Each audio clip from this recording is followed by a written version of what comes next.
इतने सारे कैसे हो सकते हैं? हर जगह बहुत सारे लूट चेस्ट पड़े थे। जैसे ही मुझे अपने पीछे किसी की प्रेजेंस महसूस हुई, मैंने तुरंत अटैक कर दिया। क्या वो सिर्फ हवा की आवाज थी? लेकिन मुझे एक प्रेजेंस महसूस हुई। अंदर एक इंजर्ड इंसान था। अभी तक बचा रहने के लिए वो जरूर स्ट्रांग होगा। क्या मुझे उसे खत्म करके उसका लूट ले लेना चाहिए? नहीं, मैं जा रहा हूँ। मुझे अपनी सर्वाइवल को प्रायोरिटी देनी है। जब मैं वहां से गया, वहां सच में कोई था। उसने जिंदा रहने के लिए गॉड का धन्यवाद किया। बेशक अगर वो इंजर्ड नहीं होता तो वो जीत जाता, या कम से कम वो ऐसा ही सोचता था। जल्द ही वो वापस चेस्ट्स को लूट करने लगा। तभी मैंने उसके सिर पर वार किया। मैं एक फॉर्मर आर्मी सार्जेंट हूँ। अपने एक्सपीरियंस के साथ ऐसा हो ही नहीं सकता कि मैं यहाँ मर जाऊं। लेकिन मैं तुम्हें बताऊंगा कि हम इस सिचुएशन में कैसे पहुंचे, कैसे वो एक स्ट्रांग वेटरन है, भले ही वो सिर्फ एक ऑर्डिनरी कोरियन है। उसे आर्मी छोड़े हुए 6 महीने हो चुके थे। जिन्स वून दिन भर माना पढ़ने में बिताता है। वो एक अलग दुनिया में जीना चाहता था। 23 साल की उम्र में वो एडिक्टेड हो चुका है। अब उसे वापस स्कूल जाने की तैयारी करनी है। आर्मी से डिस्चार्ज होने के बाद से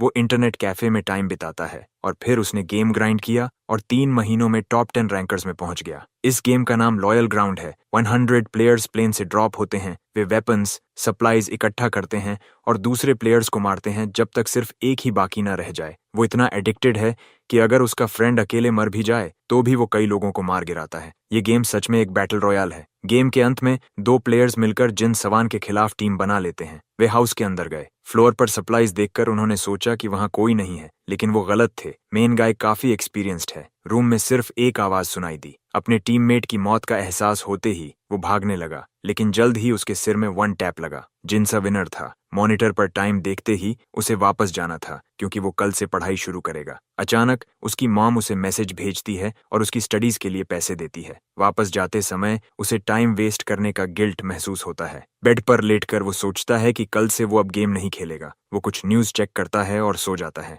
अगले दिन वो स्कूल जा रहा था और उसका फ्रेंड उसे प्ले करने के लिए टेक्स्ट कर रहा था। जब वो क्लास स्किप करने के बारे में सोच रहा था, तभी एक पर्पल लाइट दिखाई दी। जैसे ही उसने पीछे मुड़कर देखा, वो उस लाइट में समा गया और सिर्फ उसका बैकपैक वहीं रह गया। ये कौन सी जगह है? वहां एक जायंट स्टैच्यू थी और आसपास बहुत सारे लोग थे। वो कुछ पल के लिए ब्लैकआउट हो गया और उसे लगा कि क्लास स्किप करने के बारे में सोचने के लिए उसे पनिशमेंट मिल रही है। लेकिन ये इतना शोर क्यों है? बहुत सारे लोग लड़ रहे थे और कुछ मेजेस मैजिक कास्ट कर रहे थे। कुछ लड़ रहे थे तो कुछ अपनी सोर्ड साफ कर रहे थे। यहाँ इतने सारे कॉस्प्लेयर्स क्यों थे? वो कहाँ हैं? ये सब लोग कौन हैं? स्टैच्यू ने अनाउंस किया कि 100 प्लेयर्स डिटेक्ट हो चुके हैं। फिर उसने सिस्टम इनिशियलाइज किया और लैंग्वेज सिंक्रोनाइजेशन शुरू किया। अचानक सभी लोग एक ही भाषा बोलने लगे। फिर भी लोग लड़ना बंद नहीं कर रहे थे। एक मेज पूछ रहा था कि क्या उसका एनिमी उसे यहाँ लाया है। गुस्से में उसने कहा कि अब वो धोखा नहीं खाएगा, लेकिन अनडेड को कोई फर्क नहीं पड़ा। फिर आर्च मेज ने अटैक शुरू किया। अपनी पूरी ताकत से उसने अनडेड पर स्पेल फेंका, लेकिन कुछ नहीं हुआ और ये कंफ्यूजिंग था। शायद इसलिए क्योंकि वो पहले से ही डेड था। अब वो अलाइव था। अचानक सिस्टम अनाउंस करता है कि गेम शुरू होने वाला है।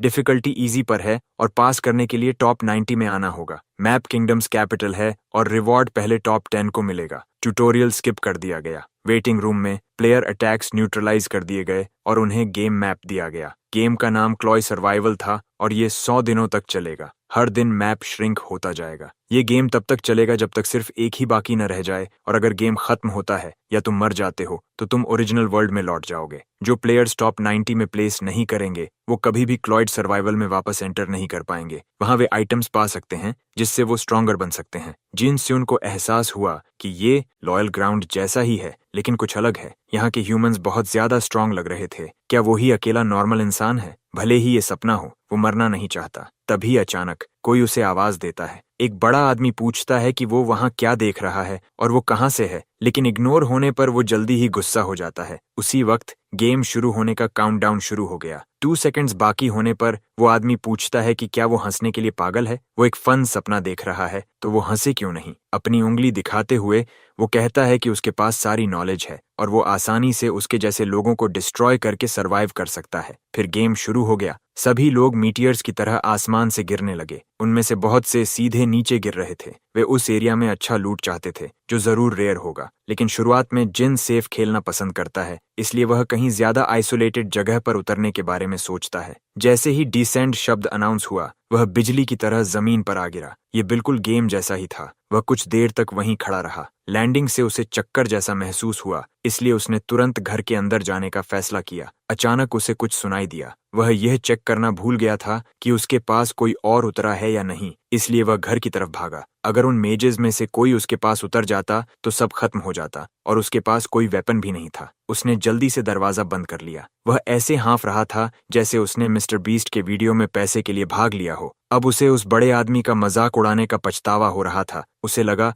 शायद वह उसका पीछा कर रहा हो, लेकिन जब उसने खिड़की से बाहर देखा तो वह सिर्फ हवा की आवाज थी। तभी वह लूट करने नीचे गया। उसने तेजी से सर्च करना शुरू किया। तभी वह किसी चीज से टकरा गया। वह एक हेवी क्रॉसबो था, और सच में हेवी था, बिल्कुल डिस्क्रिप्शन जैसा। उसे उसके बोल्ट्स भी मिल गए। जैसे ही उसने उसे उठाया, उसे इस्तेमाल करना अपने आप दिमाग में आ गया। एक कोरियन आर्मी सार्जेंट के लिए यह कुछ भी नहीं था। उसने ट्रिगर दबाया और बोल्ट रॉकेट की तरह निकल गया। ये कोई नॉर्मल क्रॉसबो नहीं था। वह चीज आसानी से टैंक जैसा बन सकती थी। अगर वह इसे सही से इस्तेमाल करना सीख ले तो ये बहुत यूजफुल होगा। काफी सर्च करने के बाद भी कुछ नहीं मिला तो उसने कहीं और लूट करने का फैसला किया। उसका प्लान था कि किसी प्लेयर से मिलने से पहले ज्यादा से ज्यादा चीजें इकट्ठी कर लें। उसने दरवाजा खोला और एनिमी चेक किया। वह जल्दी जल्दी लूट ढूंढने लगा जब तक कि उसे एक स्क्रोल नहीं मिला। ये एक ऐसा आइटम था जो फाड़ने पर उसे हील कर सकता था, यानी ये कुछ अनरियल था। अब अगर कोई बैकपैक आइटम या ऐसा कुछ मिल जाए तो अच्छा होगा। तभी उसने पीछे देखा और एक ग्लो नोटिस किया।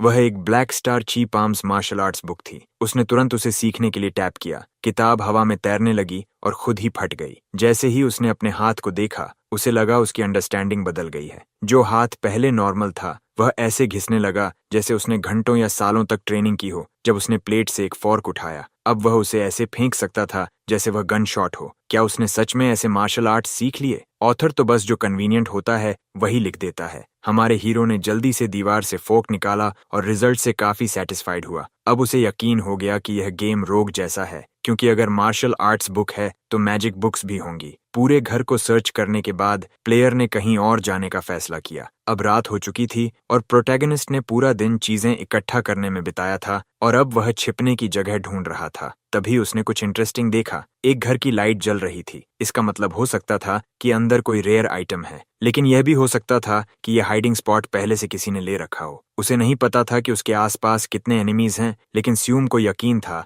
कि जो यहाँ है वह या तो एक शानदार हंटर है या बिल्कुल बिगिनर। उसके हिसाब से फर्स्ट फ्लोर खाली लग रहा था। इससे हमारे हीरो को लगा कि एनिमी सेकंड फ्लोर पर है। स्यून ने अपने वेपन और डार्क स्टार स्किल पर भरोसा करना शुरू किया, क्योंकि शायद ये उसे मौका दे सकते थे, चाहे एनिमी एक्सपर्ट ही क्यों ना हो। और वह सीढ़ियां चढ़ने लगा। प्रोटैगनिस्ट धीरे धीरे बढ़ रहा था। उसके हाथ में क्रॉसबो था, हर चीज के लिए रेडी। तभी उसने देखा कि उसके सामने क्या है। उस आइटम को देखकर और समझकर कि वह एक लैंप है, शॉन सोचने लगा कि कहीं वह ट्रैप में तो नहीं जा रहा। तभी उसने लैंप के पास एक डोर नोटिस किया। शुरुआत में प्रोटैगनिस्ट श्योर नहीं था कि उसे अंदर जाना चाहिए या नहीं, लेकिन आखिर में वह जबरदस्ती कमरे में घुस गया। देखने में वह खाली लग रहा था। एक आखिरी बार चेक करने के बाद और ये कंफर्म करने के बाद कि यहाँ कोई नहीं है, स्यून जमीन पर गिर गया, क्योंकि उसने खुद को यह सोचकर धोखा दे दिया था कि इस घर में एनिमी है। फिर भी वह इस बात से इनकार नहीं कर सकता था कि उसका गलत होना सच में राहत देने वाला था। तभी हमारे हीरो को ड्रॉर में कुछ मिला। गेमर को एक रिंग मिली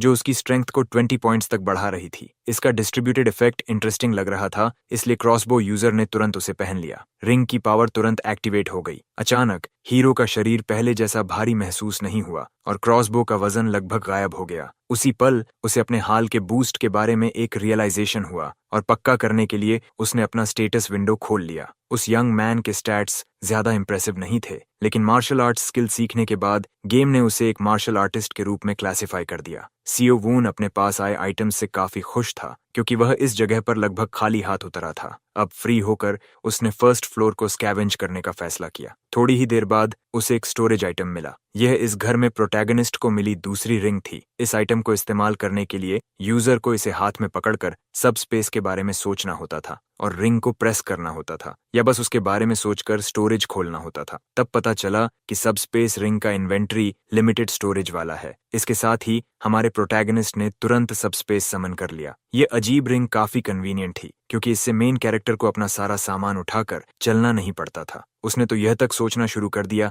कि काश अर्थ पर भी ऐसा कुछ होता। जिन सियावान सोचने लगा कि अगर वह इस गेम से स्किल्स और आइटम्स लेकर अर्थ पर वापस जा सके तो उसकी जिंदगी कैसी होगी। फिर उसने किल लॉग ढूंढना शुरू किया ताकि देख सके कि क्या किसी को एलिमिनेट किया गया है या नहीं। हमारे हीरो को वह जल्दी मिल गया। जब उसने देखा कि अब 99 प्लेयर्स बचे हैं तो उसने फैसला किया कि वह तब तक फार्मिंग करता रहेगा जब तक 90 सर्वाइवर्स नहीं रह जाते। इसके बाद घर के बाकी हिस्से को सर्च करते हुए हमारे हीरो को कुछ कंज्यूमेबल ऑब्जेक्ट्स और हिडन वेपन्स मिले जो उसके डार्क स्टार स्किल के साथ अच्छे से काम कर सकते थे। अब उसके सामने चॉइस थी कि वह रात इसी घर में बिताए या बाहर जाकर किसी और जगह सर्च करे। ये साफ था कि लॉबी में उसके साथ मौजूद मेनिएक्स रात में भी मैप पर घूमते रहेंगे। फिर भी क्योंकि टॉप 10 में पहुंचने का एकमात्र तरीका लड़ाई था, हमारा लड़का और ज्यादा अच्छे लोकेशंस मिलने की उम्मीद करने लगा। क्योंकि रात में कम प्लेयर्स घूमते हैं, सवून ने दिन के लिए एक आखिरी लोकेशन चेक करने का फैसला किया। चलते हुए उसे एहसास हुआ कि स्ट्रेंथ रिंग कितनी अमेजिंग है। कई घंटों तक चलते रहने के बावजूद उसे बिल्कुल थकान नहीं हो रही थी। गेम काफी रियलिस्टिक लग रहा था क्योंकि फटीग हट जाने के बाद भी हंगर और थर्स्ट जैसी प्रॉब्लम्स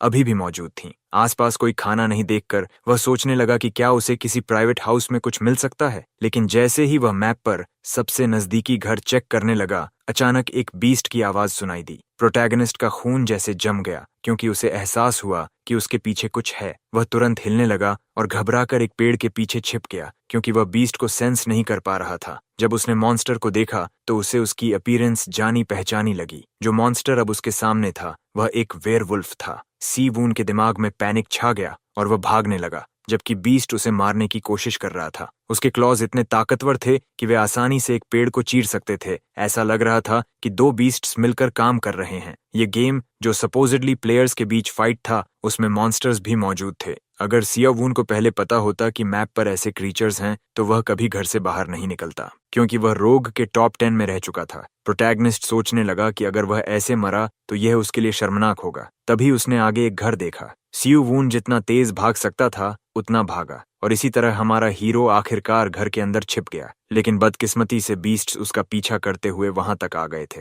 अब मुश्किल में फंसा हुआ वह कोई प्लान सोचने लगा। सियून ने बाहर एक क्विक पीक लेने का फैसला किया। जब उसने देखा कि मॉन्स्टर्स अपनी नोजेस पर ज्यादा निर्भर कर रहे हैं तो उसे समझ आया कि वे उसकी सेंट को ट्रैक कर रहे हैं। इसीलिए उसने पहले अटैक करने का फैसला किया, यह सोचकर कि इससे उसे जीत मिल सकती है। उसने अपना क्रॉसबो वुल्व्स की तरफ तान दिया। ध्यान से एम करने के बाद हीरो ने घर के अंदर से ही एरो फायर कर दिया। ठीक उसी तरह सीवून एक वेयरवुल्फ को सीधे सिर में स्नाइप करने में कामयाब हो गया। दो खतरों में से पहला खत्म हो चुका था। स्ट्रेंथ बूस्ट की वजह से क्रॉसबो रिलोड करना बहुत आसान हो गया था। लेकिन जैसे ही प्रोटैगनिस्ट दूसरे वेयरवुल्फ को शूट करने के लिए जल्दी करने लगा, उसे कुछ डरावना एहसास हुआ। स्नाइपर स्पॉटेड हो चुका था और इस वजह से उसने मॉन्स्टर के बड़े क्लॉ से बचने की पूरी कोशिश की। लेकिन अपनी पूरी कोशिश के बावजूद उसका चेहरा बीस्ट द्वारा स्क्रैच हो गया। अब वेयरवुल्फ घर के अंदर आ चुका था। वह तुरंत ही इंसान पर मर्डरस इंटेंट के साथ चार्ज करने लगा। हमारे प्रोटैगनिस्ट ने उसे शूट करने की कोशिश की लेकिन मॉन्स्टर ने अपने सिर को हाथ से ढककर खुद को बचा लिया और इसी तरह हमारा हीरो अब वेयरवुल्फ की मर्जी पर था।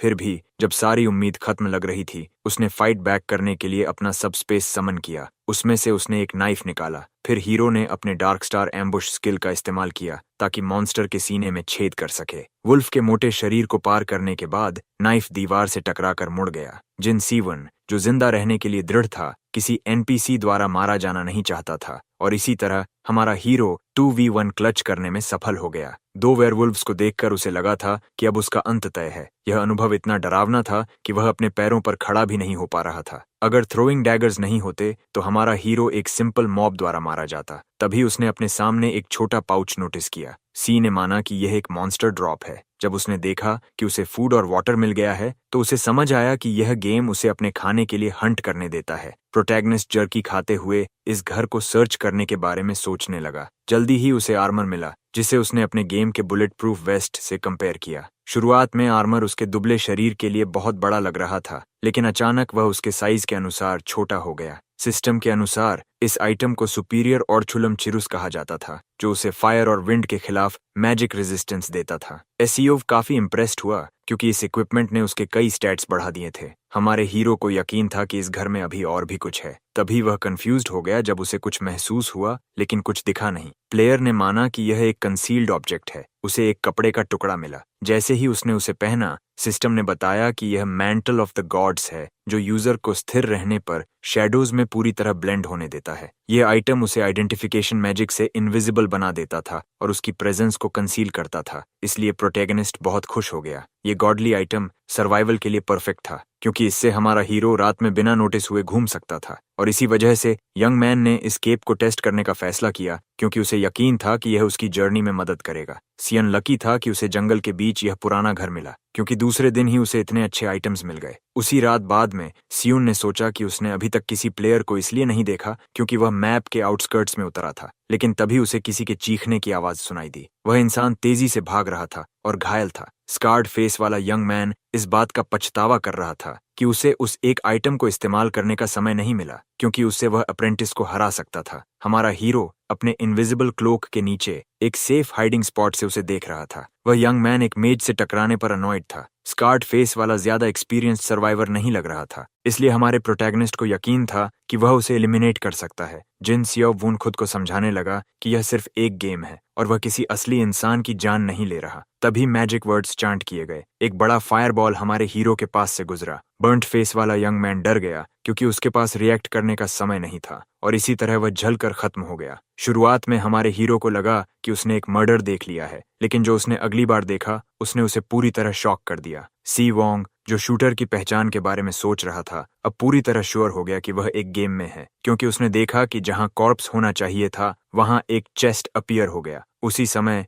मेज, जिसने उस स्टेबल हैंड से बदला लिया था, जिसने उसके आइटम्स चुराने की हिम्मत की थी, उसके पास से गुजर गया। रेड हैट को यह काफी शर्म की बात लगी, क्योंकि वह लड़का उसके पहले ही वार से शांति से नहीं मरा था। सियाव इस क्लोक की पावर से पूरी तरह अमेज्ड था, क्योंकि यह उसे बिल्कुल अननोटिस्ड रहने देता था, यहाँ तक कि एनिमी उसके बिल्कुल पास होने पर भी। कैरन नाम का मेज दावा करता है कि उस स्टेबल हैंड को खुद को सम्मानित महसूस करना चाहिए कि उसे उसी ने मारा, और इसके साथ ही वह उस चेस्ट को चेक करने दौड़ पड़ा जो उसने गिराया था। हमारा हीरो इस मेज द्वारा आसानी से खत्म किया जा सकता था, क्योंकि वह एक बिगिनर था, बिल्कुल उस मरे हुए आदमी की तरह। इस शॉकिंग एक्सपीरियंस ने उसे समझा दिया कि हेजिटेशन उसकी मौत का कारण बनेगा, और इसी वजह से उसने अपना मन बना लिया। जिन्स वून अब सरवाइव करने के लिए जो जरूरी होगा वही करेगा। कैरन अपने विक्टिम के चेस्ट में मिले आइटम से खुश था। तभी उसे अचानक झटका लगा। एक हाई स्पीड प्रोजेक्टाइल उसके चारों ओर बनाए गए बैरियर से टकराया था। कैरन को एहसास हुआ कि वह अपने प्रे का शिकार करते समय बहुत शोर कर रहा था,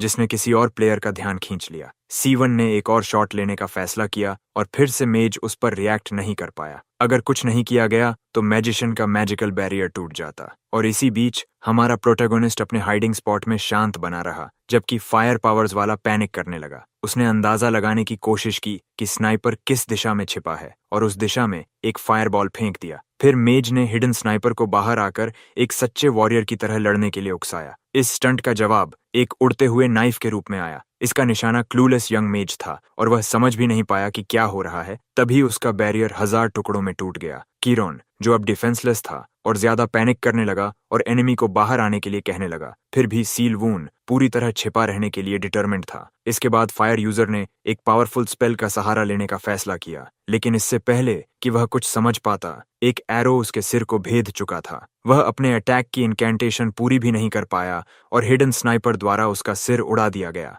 जिन सोवून ने विक्ट्री हासिल कर ली। एलिमिनेटेड प्लेयर अपने पीछे सिर्फ एक चेस्ट छोड़ गया, क्योंकि वह स्पॉटेड होने का रिस्क नहीं ले सकता था। सिया वून ने चेस्ट को जल्दी से लूट किया और तुरंत वहां से निकल गया। मेज के चेस्ट में एक्सेलेंट आइटम्स थे, जिनमें एक मीडियम हीलिंग स्क्रोल भी शामिल था। हमारे हीरो को प्योर गोल्ड का एक नेकलेस भी मिला, जो एस्क्रोज मैजिक काउंसिल का ब्रांड था, जिसे उसने बेकार माना, लेकिन फिर भी रख लिया। तभी उसने दूसरे चेस्ट में कुछ इंटरेस्टिंग नोटिस किया। सियाव को एक आइटम मिला जिसे सर्कल स्टोन कहा जाता था, जो उसके दिल के आसपास एक मैजिक सर्कल इंस्टॉल करता था और उसे माना देता था। यह देखकर कि वह इस सर्कल की नेचर की मैजिक भी सीख सकता है, यंग मैन को समझ आया कि यह आइटम उसे एक असली मेज बना सकता है। इससे उसे यह भी समझ आया कि बर्न्ट फेस वाले आदमी के पास इस आइटम को इस्तेमाल करने का समय नहीं था। सो ने उस आदमी पर थोड़ी पिटी महसूस की, लेकिन फिर भी खुशी से उसका आइटम इस्तेमाल करने का फैसला किया और सब कुछ अपने सब स्पेस में डालकर वहां से निकल गया। अब हमारा हीरो इस नए आइटम को इस्तेमाल करने के लिए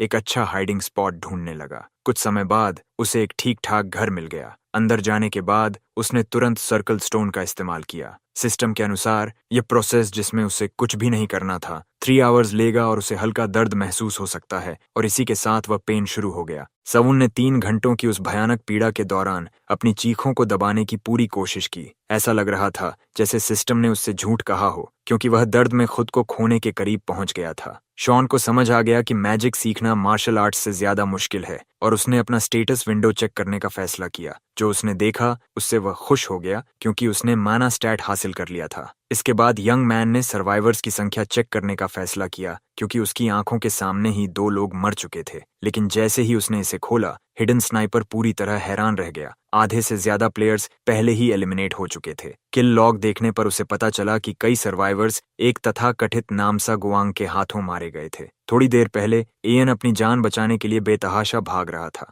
लेकिन बदकिस्मती से जो उसके पीछे था उसे यह हंट बहुत पसंद आ रहा था। तभी वह एक पत्थर से ठोकर खाकर गिर पड़ा। बड़ा पत्थर पकड़े हुए वह आदमी सीधे मुंह के बल जमीन पर गिर गया। अब डिफेंसलेस होकर सोर्ड्समैन 90 बचे हुए सर्वाइवर्स में शामिल होने की भीख मांगने लगा। दूसरों से पीछे न रहने की चाह में वह दिल से गुहार लगाने लगा, लेकिन उसकी सारी कोशिशों के बावजूद उसका सिर उस इंसान ने उड़ा दिया जो अब तक बाकी प्लेयर्स के बीच एक सेलिब्रिटी बन चुका था। और इसी तरह नाम सगवांग वहां से चला गया, अपने पीछे सिर्फ अपने नए विक्टिम का चेस्ट छोड़कर। सैलिश गेम के तीसरे दिन सिर्फ एक रात में 54 प्लेयर्स एलिमिनेट हो चुके थे। हमारे हीरो ने फैसला किया कि वह नाम सगवांग से दूर रहेगा, जिसने सबसे ज्यादा तबाही मचाई थी। लेकिन तभी उसे एहसास हुआ कि वह इस सिचुएशन का फायदा उठाकर टॉप 10 में पहुंच सकता है। हीरो सोचने लगा कि टॉप 10 को क्या रिवॉर्ड्स मिलेंगे, और उसने अंदाजा लगाया कि शायद वह गेम के कुछ आइटम्स रियल वर्ल्ड में ले जा सके। C1 ने जल्दी खुद को संभाला, क्योंकि वह बड़े सपने देखने लगा था। जैसे ही उसे एहसास हुआ कि प्लेयर्स के बीच एक सीरियल किलर है, उसने लोकेशन बदलने से पहले अपनी तैयारी पूरी करने का फैसला किया। यंग मैन सोचने लगा कि क्या उसके शरीर के अंदर की पावर को यह एहसास है कि उसने कल एक मैजिक स्किल बुक हासिल की थी। वह book wind ball magic book थी, जो यूजर को उसकी पावर के अनुसार हवा के स्फीयर्स बनाने देती थी। उसने बिना सोचे इसे खुद पर इस्तेमाल कर लिया। शुरुआत में उसे कोई फर्क महसूस नहीं हुआ, लेकिन अचानक स्पेल्स उसके दिमाग में आने लगे और इसी तरह उसने मैजिक वर्ड्स चांट करके स्पेल एक्टिवेट किया। इसके साथ 4 छोटे विंड स्फीयर्स सामने आ गए। यंग मैन इस रिजल्ट से थोड़ा डिसअपॉइंटेड हो गया, इसलिए उसने उन छोटे बॉल्स को फेंक दिया, लेकिन अचानक वे तेज हवा के धमाके के साथ एक्सप्लोड हो गए। ये छोटे स्फीयर्स काफी ताकतवर थे और काम के हो सकते थे, लेकिन क्योंकि उसने एक ही स्पेल में अपना सारा माना इस्तेमाल कर लिया था, हमारा हीरो अचानक थक गया। समय के साथ मैप का लिवेबल जोन छोटा होने लगा और हमारा प्रोटैगनिस्ट उसकी एजेस पर घूमता रहा ताकि और आइटम्स मिल सकें। सियोवून को लगा कि उसे ज्यादा प्लेयर्स नहीं मिलेंगे, क्योंकि उनकी संख्या काफी कम हो चुकी थी और वह एरिया के और छोटा होने से पहले तेजी से फार्म करना चाहता था। लेकिन उसे यह नहीं पता था कि कोई ऊपर से उसे देख रहा था, उसकी जर्नी के हर डिटेल को ऑब्जर्व कर रहा था। वह पुराना आदमी काफी इंट्रीग्ड था और उसने आगे बढ़ते रहने का फैसला किया। आधे दिन बाद हमारा हीरो एक और हाउसेस के ग्रुप तक पहुंचा, लेकिन वहां जो उसने देखा उसने उसे चुप कर दिया। चारों तरफ पड़े कई चेस्ट्स इस बात का संकेत दे रहे थे कि यहाँ भारी कार्नेज हुआ था। यंग मैन की इंस्टिंक्ट्स ने कुछ डरावना महसूस किया, इसलिए उसने अपने मैजिक पावर्स का इस्तेमाल करते हुए पास के दरवाजे पर विंड बॉल एक्सप्लोजिव्स से हमला किया। शुरुआत में उसने इस फीलिंग को नजरअंदाज करने की कोशिश की। उसे लगा कि पास में कोई एनिमी है, लेकिन तभी उसने कुछ इंटरेस्टिंग देखा। घर के अंदर झांकने पर उसे दिखा कि वहां खून फैला हुआ है। इसका मतलब था कि वहां कोई घायल प्लेयर छिपा हुआ है। सियालू को डर था कि एनिमी काफी स्किल्ड होगा, क्योंकि वह अब तक सरवाइव कर चुका था, लेकिन वह टेम्प्टेड भी था कि उसे खत्म करके उसके आइटम्स ले ले, क्योंकि वह घायल था। लेकिन आखिर में वह मुड़कर वहां से चला गया। सर्वाइवल को अपनी प्रायोरिटी मानते हुए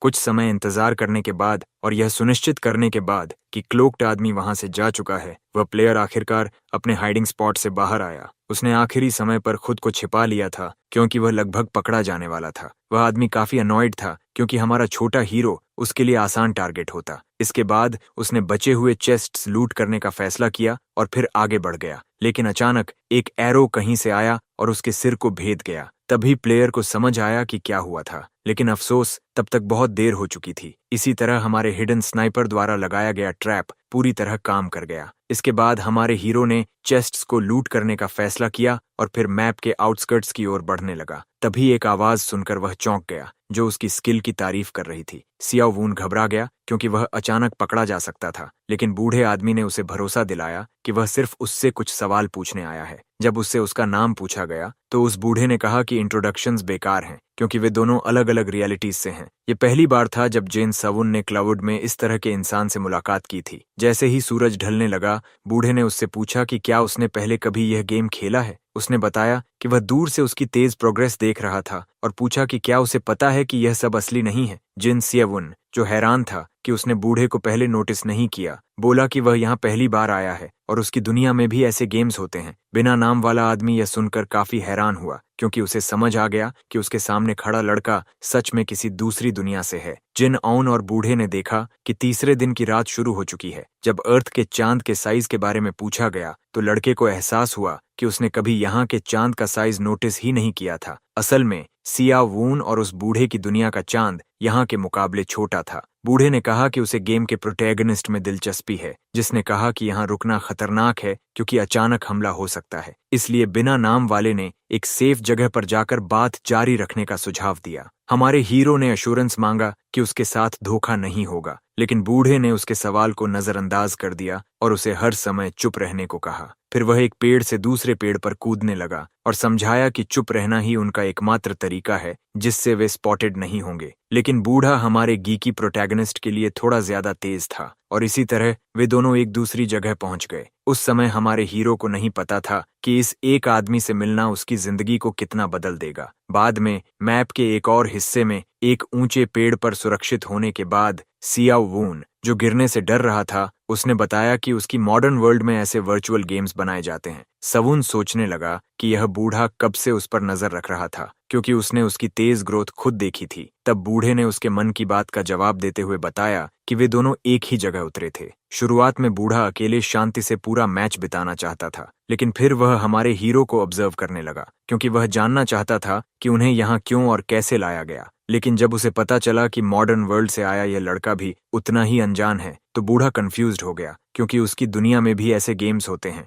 C1 ने समझाया कि वह हार्मलेस गेम्स की बात कर रहा है जो किसी को नुकसान नहीं पहुंचाते और किसी को नहीं पता कि गेम का क्रिएटर उन्हें यहाँ क्यों लाया है। बूढ़े ने जल्दी ही उसकी बात समझ ली, लेकिन उसकी क्यूरियोसिटी के लिए उसने कहा कि यह गेम किसी के लिए गोल्डन चांस हो सकता है। हमारे हीरो के अनुसार इस गेम में प्लेयर्स सच में नहीं मरते और टॉप 10 के लिए जो रिवॉर्ड्स प्रॉमिस्ड हैं वे वही आइटम्स होंगे जो उन्होंने गेम में हासिल किए हैं। बूढ़े ने समझ लिया कि वह गियर, मार्शल आर्ट्स और स्किल्स की बात कर रहा है जो उसने अपनी जर्नी में हासिल किए हैं। सौ ने कहा कि बूढ़े की तरह आसान जिंदगी नहीं है और मैजिक जैसी पावर्स उसे उसकी मुश्किल जिंदगी से बाहर निकाल सकती हैं। साफ था कि बूढ़ा मार्शल आर्ट्स में एक रिस्पेक्टेड मास्टर था, जबकि हमारा बेचारा लड़का इस गेम को एक आसान जिंदगी पाने का जरिया मान रहा था। स्यून अचानक चौंक गया और नेमलेस मास्टर को चुप कराने के लिए जल्दी से आगे बढ़ा, जो जोर जोर से हंस रहा था। बातचीत जारी रहने पर उन्हें एहसास हुआ कि उन्हें मैप एक्सेस करना भी नहीं आता। इसके बाद जिन सियो और ओल्ड मास्टर ने पूरी रात एक दूसरे से बात करते हुए बिताई, जहां उसने बूढ़े को डिटेल में समझाया कि गेम कैसे काम करता है। जैसे ही सुबह हुई, उनके पैर आखिरकार जमीन पर टिके। बूढ़े ने प्रोटैगनिस्ट से इतना समय लेने के लिए माफी मांगी, लेकिन C1, जिसे बूढ़े की दुनिया की बातें पसंद आई थीं, उसे कोई दिक्कत नहीं थी क्योंकि बूढ़े के साथ रहना सबसे सुरक्षित था। ये देखते हुए कि उसने गेम के बारे में बहुत कुछ सीख लिया है, बूढ़े ने पूछा कि वह उसका बदला कैसे चुका सकता है। ये सुनते ही हमारे प्रोटैगनिस्ट ने तुरंत उससे मार्शल आर्ट्स सीखने की मांग कर दी क्योंकि यह उसके सरवाइव करने के गोल के लिए जरूरी था। थोड़ी देर सोचने के बाद एक्सपर्ट मार्शल आर्टिस्ट ने बिगिनर को यह कहकर चौंका दिया कि यह आसान नहीं होगा। बूढ़े के अनुसार सियोवुन को अपने अनअवॉइडेबल डिमाइस का सामना करने के लिए तैयार रहना होगा और इस तरह मास्टर ने उससे पूछा कि क्या वह इतना बड़ा रिस्क लेने के लिए तैयार है। उसके अनुसार वह चीट कोड्स जो उसे जल्दी सक्सेस दिला सकते हैं, उनकी भारी कीमत चुकानी पड़ेगी। जब उसने पूछा कि क्या वह तैयार है तो स्यूम ने याद दिलाया कि इस गेम में असली मौत नहीं होती। ऐसे में यह तरीका संभव हो सकता है, जिससे हमारा प्रोटैगनिस्ट उत्साहित हो गया। CIW भी एक्साइटेड हो गया जब बूढ़े ने कहा कि उसके लिए कुछ उम्मीद हो सकती है। इसके बाद मास्टर ने अपने शिष्य की इनर एनर्जी चेक करने का फैसला किया, लेकिन जो उसने देखा उससे वह पूरी तरह शॉक हो गया। लड़का इतना कमजोर था कि बूढ़े के कुत्ते में भी उससे ज्यादा एनर्जी थी। यह साफ था कि C1 एक मैजिकलेस रियलिटी से आया था। इसके बाद स्टूडेंट को क्रॉस लेगेड बैठने के लिए कहा गया। अब सब कुछ तैयार था। बूढ़े ने समझाया कि अब वह भयानक दर्द महसूस करेगा और उस पर रिएक्ट भी नहीं कर पाएगा। उसके अनुसार अगर वह इस दर्द को सहन नहीं कर पाया तो उसकी मौत हो जाएगी। प्रोटैगनिस्ट की सेंसेस इतनी तेज हो गईं कि हवा उसकी त्वचा पर चाकू जैसी लग रही थी और उसके फेफड़ों में लावा जैसा महसूस हो रहा था। उसी पल कुछ अजीब हुआ और हमारे हीरो को एक अचानक सेंसेशन महसूस हुई। सवुन दर्द और पीड़ा में चिल्लाने लगा। यह अनुभव इतना तीव्र था कि उसे लगा कि वह मरने वाला है, लेकिन तभी कुछ हुआ। जैसे जैसे उसकी एनहांस्ड सेंसेस उस सेंसेशन में और गहराई तक गईं, उसने खुद को और मास्टर को देख लिया। अंदर से चीखने के बावजूद बाहर से वह बिल्कुल स्थिर दिख रहा था और इसी तरह वह अनुभव खत्म हो गया। इस भयानक अनुभव के बाद हमारे हीरो का पेट बहुत खराब हो गया था। बूढ़े ने वॉरफैंग हीरो को बताया कि इस मेथड को सरवाइव करना इस बात का संकेत है कि उसमें पोटेंशियल है। अब सब कुछ बदल जाएगा क्योंकि उसने उसके अंदर QI के फ्लो को बदल दिया है। मास्टर ने बताया कि उसके स्टूडेंट ने जल्दी ताकत पाने की चाह में अपनी सोल का एक हिस्सा इस्तेमाल करके एक एब्जॉर्प्शन गेट बना लिया है। आमतौर पर इंसान सिर्फ सांस लेकर QI एब्जॉर्ब कर सकते हैं, लेकिन यह नया गेट चीजों को बदल देगा। बूढ़े के अनुसार इंसान का शरीर, दिमाग और आत्मा वाइटल एनर्जी से जुड़े होते हैं। फिर उसने पूछा कि किसी के मरने पर उस एनर्जी का क्या होता है। लड़के ने सोचा कि वह अपने मालिक के साथ खत्म हो जाती है, लेकिन बूढ़े के अनुसार ऐसा नहीं होता। वाइटल एनर्जी अलग अलग हिस्सों में बंट जाती है, जैसे जमीन पर गिरकर पानी की बूंद बिखर जाती है। मौत के बाद यह एनर्जी नेचर में लौट जाती है ताकि लाइफ साइकिल बना रहे, लेकिन बूढ़े के अनुसार कुछ लोग इसे बर्बादी मानते हैं। इन लोगों ने वाइटल एनर्जी चुराने के लिए हत्या करना शुरू कर दिया, लेकिन क्योंकि यह शक्ति उनकी अपनी नहीं थी, कुछ ने अपनी पावर्स खो दी, जबकि कुछ ने इनर केओस के कारण अपनी जान गंवा दी। और अब बूढ़े आदमी ने इस यंग स्नाइपर को इस डार्क एबिलिटी का इस्तेमाल करने की ताकत दे दी थी। सीवन को एहसास हुआ कि वह सच में मर सकता था, जबकि बूढ़े ने समझाया कि वह दूसरों से अलग है क्योंकि वह सोल से बने गेट के जरिए अब्सॉर्ब करेगा। मास्टर ने उस यंग मैन के शरीर को भी बदल दिया था जिसमें इनर एनर्जी की कमी थी, ताकि वह अब्सॉर्ब्ड ची के लिए एक परफेक्ट वेसल बन सके। स्यून ने तुरंत समझ लिया कि बूढ़े ने उसे यह खतरनाक टेक्निक गेम की परिस्थितियों की वजह से दी है। बिना नाम वाले को पहले ही एहसास हो गया था कि प्लेयर्स के मरने के बाद भी उनकी एनर्जी वहीं बनी रहती है। ये टेक्निक, जिसे ईविल माना जाता है क्योंकि इसमें किलिंग जरूरी है, इस गेम के एनवायरनमेंट के लिए परफेक्ट थी। बूढ़े के अनुसार अगर यंग प्रोटैगनिस्ट सरवाइव करने के लिए लगातार किलिंग करता रहा तो गेम के अंत तक वह बेहद पावरफुल हो जाएगा। और यह कहकर मास्टर ने अपने शिष्य को अलविदा कहने का फैसला किया।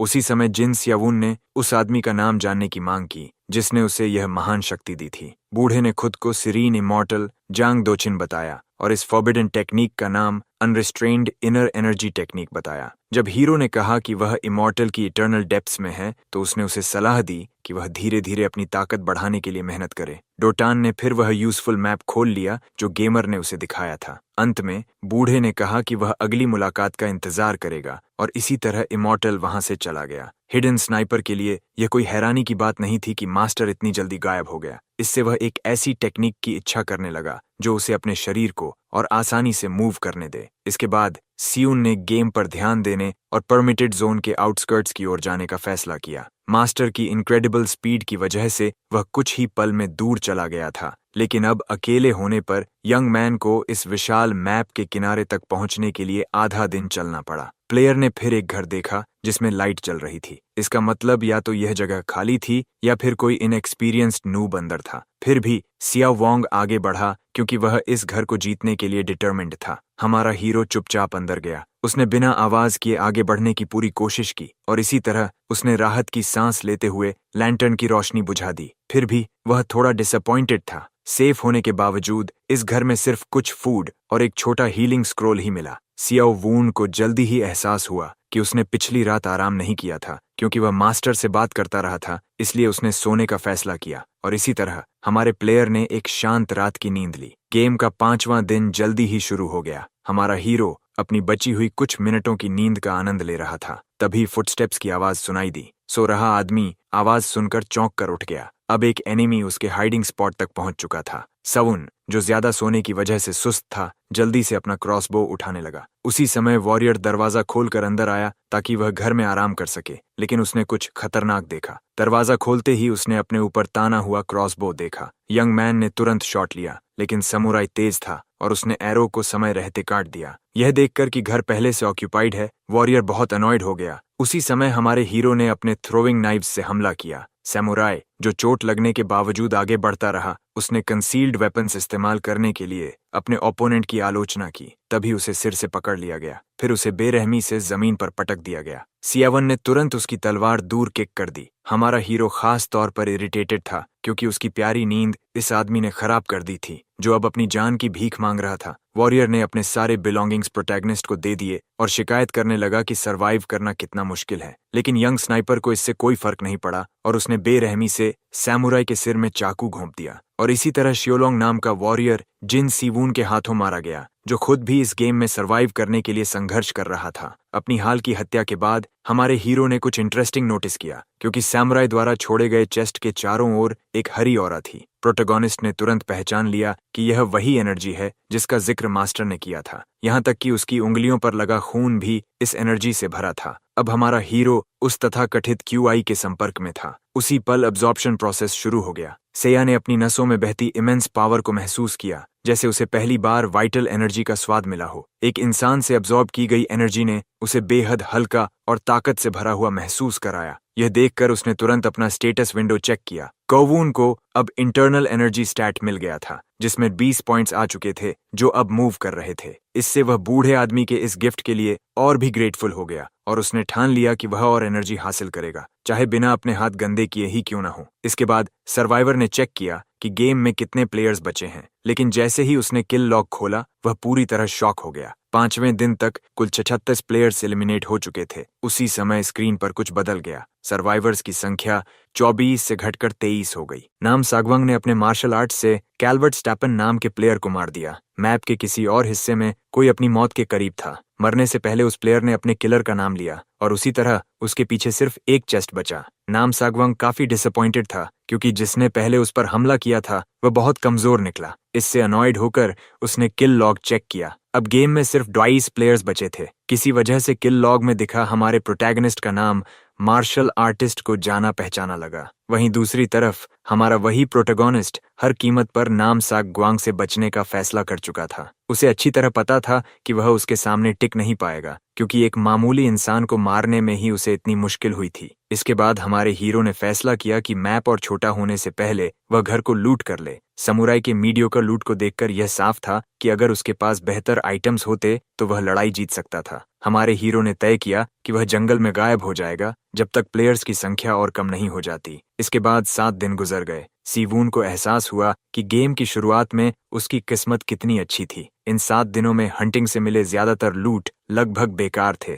और क्योंकि हिडन स्नाइपर मैप के आउटस्कर्ट्स में छिपा रहा और लगातार मूव करता रहा, वह दूसरे एनिमीज से टकराने से बच गया। गेम के 12वें दिन सीवून लगातार जर्की खाकर थक चुका था। अब एक बेयर के सामने खड़े होकर वह सोचने लगा कि गेम में सिर्फ 20 प्लेयर्स बचे हैं। जैसे ही उसने बैरियर से हाथ बाहर निकाला, उसे लगा जैसे उसका हाथ सुन्न हो गया हो। जोन के बाहर जम जाने का खतरा देखते हुए हीरो सोचने लगा कि बाकी प्लेयर्स बहुत सावधानी से खेल रहे हैं और सिर्फ वही मैडमैन लगातार किलिंग कर रहा है। तभी यंग मैन ने कुछ इंटरेस्टिंग देखा। पास के एरिया के ऊपर एक बड़ा क्लाउड बनता देखकर उसने समझ लिया कि वहां कोई बड़ी फाइट चल रही है। मैडमैन लगभग सांस फूलने की हालत में था। कई पावरफुल प्लेयर्स एक साथ इकट्ठा हो गए थे ताकि नाम सागवांग को ढूंढकर खत्म कर सकें। वह लड़का इसे थोड़ा पैथेटिक मान रहा था कि इतने लोग मिलकर एक अकेले लड़के पर हमला कर रहे हैं, लेकिन वह खुश भी था क्योंकि इससे उसे खुद उन्हें ढूंढने की मेहनत नहीं करनी पड़ेगी। नाम सागवांग ने उनसे पूछा कि क्या वे यहाँ आने से पहले अपनी मौत के लिए तैयार हैं, और इसी तरह वह लड़का हवा में छलांग लगा गया। शुरुआत में प्लेयर्स को लगा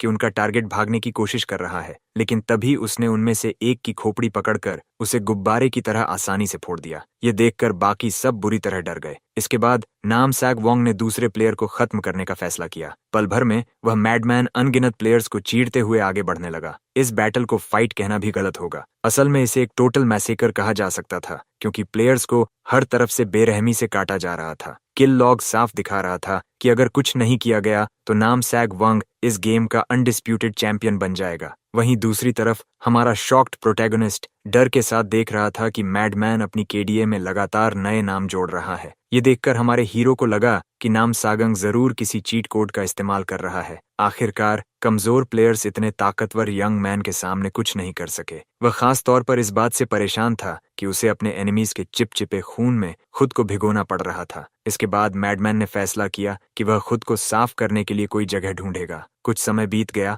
और अब रात हो चुकी थी। तभी कोई उस जगह पर पहुंचा। नुकीले कान वाला व्यक्ति उस खून से सने स्टाफ को पहचान गया जो उसके साथी का था। यह देखकर उस एल्फ ने एस्क्रो के नाम पर अपनी गिरी हुई साथी एलिजाबेथ का बदला लेने की कसम खाई। 100 में से 29 प्लेयर्स पहले ही मारे जा चुके थे। अब हमारे हीरो को सिर्फ एक और मौत का इंतजार था ताकि वह टॉप 10 में पहुंच सके। उसे यह भी समझ आ गया कि अगर उसे ऑल पावरफुल नामसगांग के खिलाफ कोई चांस चाहिए तो उसे बेहतर गियर हासिल करना होगा। तभी यंग मैन ने एक मैंशन देखा जो अगली सुबह फॉरबिडन जोन में चला जाएगा, इसलिए वह वहां भागा, यह सोचकर कि यह आखिरी जगह है जहां वह शांति से फार्म कर सकता है। सवून ने धीरे से दरवाजा खोला ताकि देख सके कि अंदर कोई है या नहीं। मैंशन के अंदर का नजारा देखकर हमारा हीरो हैरान रह गया। जिन छोटे घरों में वह पहले गया था उनके मुकाबले ये जगह बहुत बड़ी और शानदार तरीके से सजाई गई थी। तभी उसे रॉयल गार्ड आर्मर मिला जिसे पहनने के लिए 100 टन स्ट्रेंथ चाहिए थी। C1 की स्ट्रेंथ सिर्फ 30 थी, इसलिए उसे मजबूर होकर उस पावरफुल आइटम को छोड़ना पड़ा। जैसे जैसे वह मैंशन को सर्च करता गया उसे एक और इंटरेस्टिंग आइटम मिला। हमारे हीरो को एलिक्सर ऑफ इनसाइट मिला जो उसकी इनर एनर्जी बढ़ा सकता था और जिसका रीसेट टाइम 3 आवर्स था। यह आइटम देखकर वह हैरान रह गया और सोचने लगा कि क्या यह मैंशन सिर्फ अमेजिंग लूट से भरा हुआ है। उसे एक मार्शल आर्ट्स बुक भी मिली जिसका नाम secrets of the unbreakable fist था। और जैसे ही हमारा मार्क्समैन सोचने लगा कि इन आइटम्स को इस्तेमाल करने के लिए उसे सर्कल स्टोन की तरह कहीं छिपना पड़ेगा, तभी उसका पैर किसी खोखली चीज पर पड़ा। सीओ क्यूरियस हो गया। उसने डायमेंशंस वेयरहाउस का एंट्रेंस खोज लिया था, लेकिन जैसे ही वह अंदर जाने वाला था अचानक एक बड़ा एक्सप्लोजन हुआ। इससे पहले कि प्रोटैगनिस्ट समझ पाता कि क्या हो रहा है, उसने इंस्टिंक्ट से खुद को खिड़की से बाहर फेंक दिया। हमारे हीरो को समझने में मुश्किल हो रही थी कि आखिर हुआ क्या है। फिर भी वह किसी तरह बच गया और आखिरी पल में बुशेस में जा गिरा और इसी तरह C1 मैंशन के पास एक झाड़ी में गिर गया। यह काफी कंफ्यूजिंग था क्योंकि C1 ने पक्का किया था कि कोई उसका पीछा नहीं कर रहा। तभी उसने कुछ ऐसा देखा जिसने उसका ध्यान खींच लिया। हमारे हीरो ने सामने खड़े मेज को पहचान लिया, वही जो उसने लॉबी में देखा था। मेज ने कहा कि उसका टारगेट अपनी इम्प्रेसिव KDA सिर्फ अपनी स्किल से हासिल कर पाया है क्योंकि वह एक्सप्लोजन से बच गया। और जैसे ही वह हवा में उठने लगा उस एल्फ ने कसम खाई कि वह नामसागंग का नाम कभी नहीं भूलेगा। यंग मैन ने मैजिशियन से कहा कि वह खुद को ज्यादा ओवर एस्टिमेट करना बंद करे और बड़ी बड़ी बातें न करे। नामसागंग ने इस उड़ते हुए एनिमी से कहा कि वह जल्दी लड़ाई शुरू करे क्योंकि उसके पास समय नहीं है। एल्फ ने कहा कि यह लड़का ज्यादा देर तक एरोगेंट नहीं रहेगा। यह सुनकर वह थोड़ा अम्यूज्ड भी हुआ। वहीं दूसरी तरफ जिन सीवून पूरी तरह शॉक था यह देखकर कि ऑल पावरफुल नामसागंग जिसने इतने प्लेयर्स को खत्म किया असल में काफी यंग है। मेज को यह यंग मैन बहुत एरोगेंट लगा और उसने तुरंत उसे सबक सिखाने का फैसला किया। हमारा कमजोर हीरो अब सिर्फ मजबूर होकर इन दो ताकतवर लोगों की लड़ाई देख सकता था। उस पल जिसे एस्क्रो के नाम से जाना जाता था उसने लाइटनिंग समन कर दी। उसने थंडरबोल्ट्स को चैनल करना शुरू किया ताकि अपने अटैक्स लॉन्च कर सके और देखते ही देखते उस युवा मार्शल आर्टिस्ट के पास ऊपर से आने वाले अटैक्स को डॉज करने के अलावा कोई चॉइस नहीं बचा। मेज इस बात से तंग आ चुका था कि मार्शल आर्टिस्ट लगातार उसके अटैक्स डॉज कर रहा था और उसने उसे ऑफेंसिव होने के लिए उकसाया, ठीक वैसे ही जैसे उसने एलिजाबेथ के साथ किया था। ये उसकी जिंदगी में पहली बार था जब उस टैलेंटेड युवक का सामना एलेफ जितने शक्तिशाली किसी से हुआ था। मेज उस युवक से काफी इरिटेट हो गया जो लगातार उसके अटैक्स डॉज कर रहा था और इसलिए उसने लड़ाई को जल्दी खत्म करने के लिए अपने एक स्पेशल मूव का सहारा लेने का फैसला किया और इसी के साथ मार्शल आर्टिस्ट पर लाइटनिंग स्टॉर्म अनलीश कर दी गई। नामसागोंग ने महसूस किया कि इन थंडरबोल्ट्स में से एक भी उसे गेम से बाहर कर सकता है। इसके बावजूद वह शांत रहा और अपनी पूरी कोशिश करता रहा कि सभी इनकमिंग अटैक्स को डॉज कर सके। इसके साथ ही फाइटर जितना ऊंचा कूद सकता था उतना कूदा। मेज हैरान रह गया क्योंकि हवा में लेविटेट करने के बावजूद नामसागोंग उनके बीच की दूरी को कम करने में सफल हो गया। इसके साथ ही युवा मार्शल आर्टिस्ट ने फिनिशिंग ब्लो देने के लिए खुद को तैयार कर लिया। मेज ने दावा किया कि उसकी स्ट्रेंथ अकेले उसके मैजिक बैरियर को नहीं तोड़ सकती और उसने अपने स्टाफ से युवक को 2 हिस्सों में काट दिया। शुरुआत में ऐसा लगा कि इनफेमस प्लेयर का अंत हो गया है, लेकिन तभी वह गायब हो गया। मेज को एहसास हुआ कि उसने सिर्फ एक इल्यूजन को खत्म किया था। तभी कुछ ऐसा हुआ जिसने स्पेक्टेटर का ध्यान खींचा। स्यून एल्फ की शक्ति से हैरान था, जिसने मैडमैन को भी दबा दिया था और जो सच में एक ट्रेन को रोकने जितना मजबूत था। एस्क्रो ने अनुमान लगाया कि उसका ओपोनेंट उसकी पहुंच से बाहर निकल गया होगा, क्योंकि उसका डिटेक्शन आइटम उसे पकड़ नहीं पा रहा था। इसके साथ ही एल्फ ने जोर से कसम खाई कि अगली बार मिलने पर वह उस युवा मार्शल आर्टिस्ट की जान ले लेगा। इसी बीच वह युवक अपनी जान बचाने के लिए पूरी कोशिश करते हुए भाग रहा था। अगली मुलाकात के लिए नाम सगावांग ने तय किया कि वह आज की तरह सरप्राइज में नहीं फंसेगा और आखिरकार मेज की जान लेगा। लेकिन फिलहाल युवा मार्शल आर्टिस्ट की प्राथमिकता भागकर आराम करना थी। लड़ाई के बाद मेज जमीन पर वापस आया और इलाके को चुपचाप ऑब्जर्व करने लगा। फिर भी वह हमारे हीरो को उसकी मैजिक क्लोक की वजह से ढूंढ नहीं पाया। सीडन ने अनुमान लगाया कि न तो मेज और न ही शक्तिशाली मार्शल आर्टिस्ट जल्द ही इस जगह पर लौटेंगे, और इसी के साथ वह उस चीज को ढूंढने में सफल हो गया जिसकी वह तलाश कर रहा था। अब वेयरहाउस के एंट्रेंस के सामने खड़े होकर सीवन कल्पना करने लगा कि यह जगह इंपॉर्टेंट आइटम्स और ग्रेट ट्रेजर्स से भरी होगी। देखने से लगा कि स्टेयर्स नीचे जा रही थीं, लेकिन यह देखते हुए कि अभी तक किसी ने इस वेयरहाउस को एक्सप्लोर नहीं किया था, हमारे हीरो ने सबसे पहले अंदर जाने का फैसला किया। जिस लैंप को उसने एक घर से चुराया था वह काफी यूजफुल साबित हुआ, और इसलिए स्टेयर्स के अंत तक पहुंचने पर उसने उसे टांग दिया। स्यून अब एक फूड स्टोरेज एरिया में पहुंच चुका था। इससे वह काफी डिसअपॉइंटेड हुआ, क्योंकि वह आइटम्स ढूंढना चाहता था लेकिन उसे सिर्फ खाना मिला। उसका बढ़ता हुआ स्टमक, जो अब तक डिस्गस्टिंग जर्की से भरा था, इतना डिसअपॉइंटेड नहीं था, और इसलिए 1 घंटे बाद हमारे हीरो ने आखिरकार अपना मील खत्म किया। कोरियन युवक इस मील के साथ कुछ राइस खाना पसंद करता,